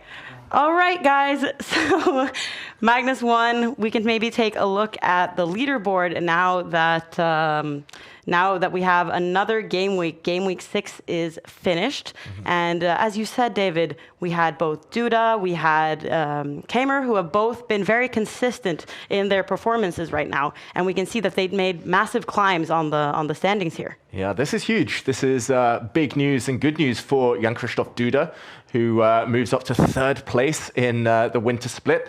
That is already a very decent number of points. Of course, you need to continue being consistent throughout the season. But for Duda, for Keimer, now in 7th place, I think it was those two who benefited the most, especially of the absence of the likes of Magnus last week, but also this time around. And of course, for those of you at home, this is all about a race for the Esports World Cup. And the higher you are, the better your chances at getting that huge prize money at stake at the Esports World Cup later in 2026.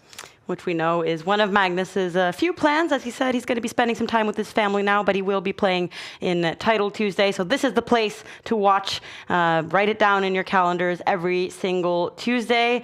And from everyone here in the studio, thank you for being here, David. And we will be back next Tuesday. Thank you for watching. But Hikaru makes the wrong choice, and suddenly the clock's at almost level, and he's worse. Hikaru's going to win this game. That was purely the clock. Eric shakes his head. He knows he's got no time. He gives up his knight, but maybe the wrong moment because of this check. He loses a pawn, and now the black rook has got access. There we go. Eric resigns. Magnus takes the win. Keep giving those checks. Check, check, check. Pre-move. 0, 0, 0.1, 0.0, and Faustino. No! I'm too slow. You got to find a trick. Mama, gaga, ooh la la. It's a totally drawn position, but the Black King is coming. Magnus in trouble. 3, 2. Oh, can he save it, Magnus? No, it's a check, and Hikaru is going to make a new queen and win the game. We see Hikaru lean back and win. Here we go.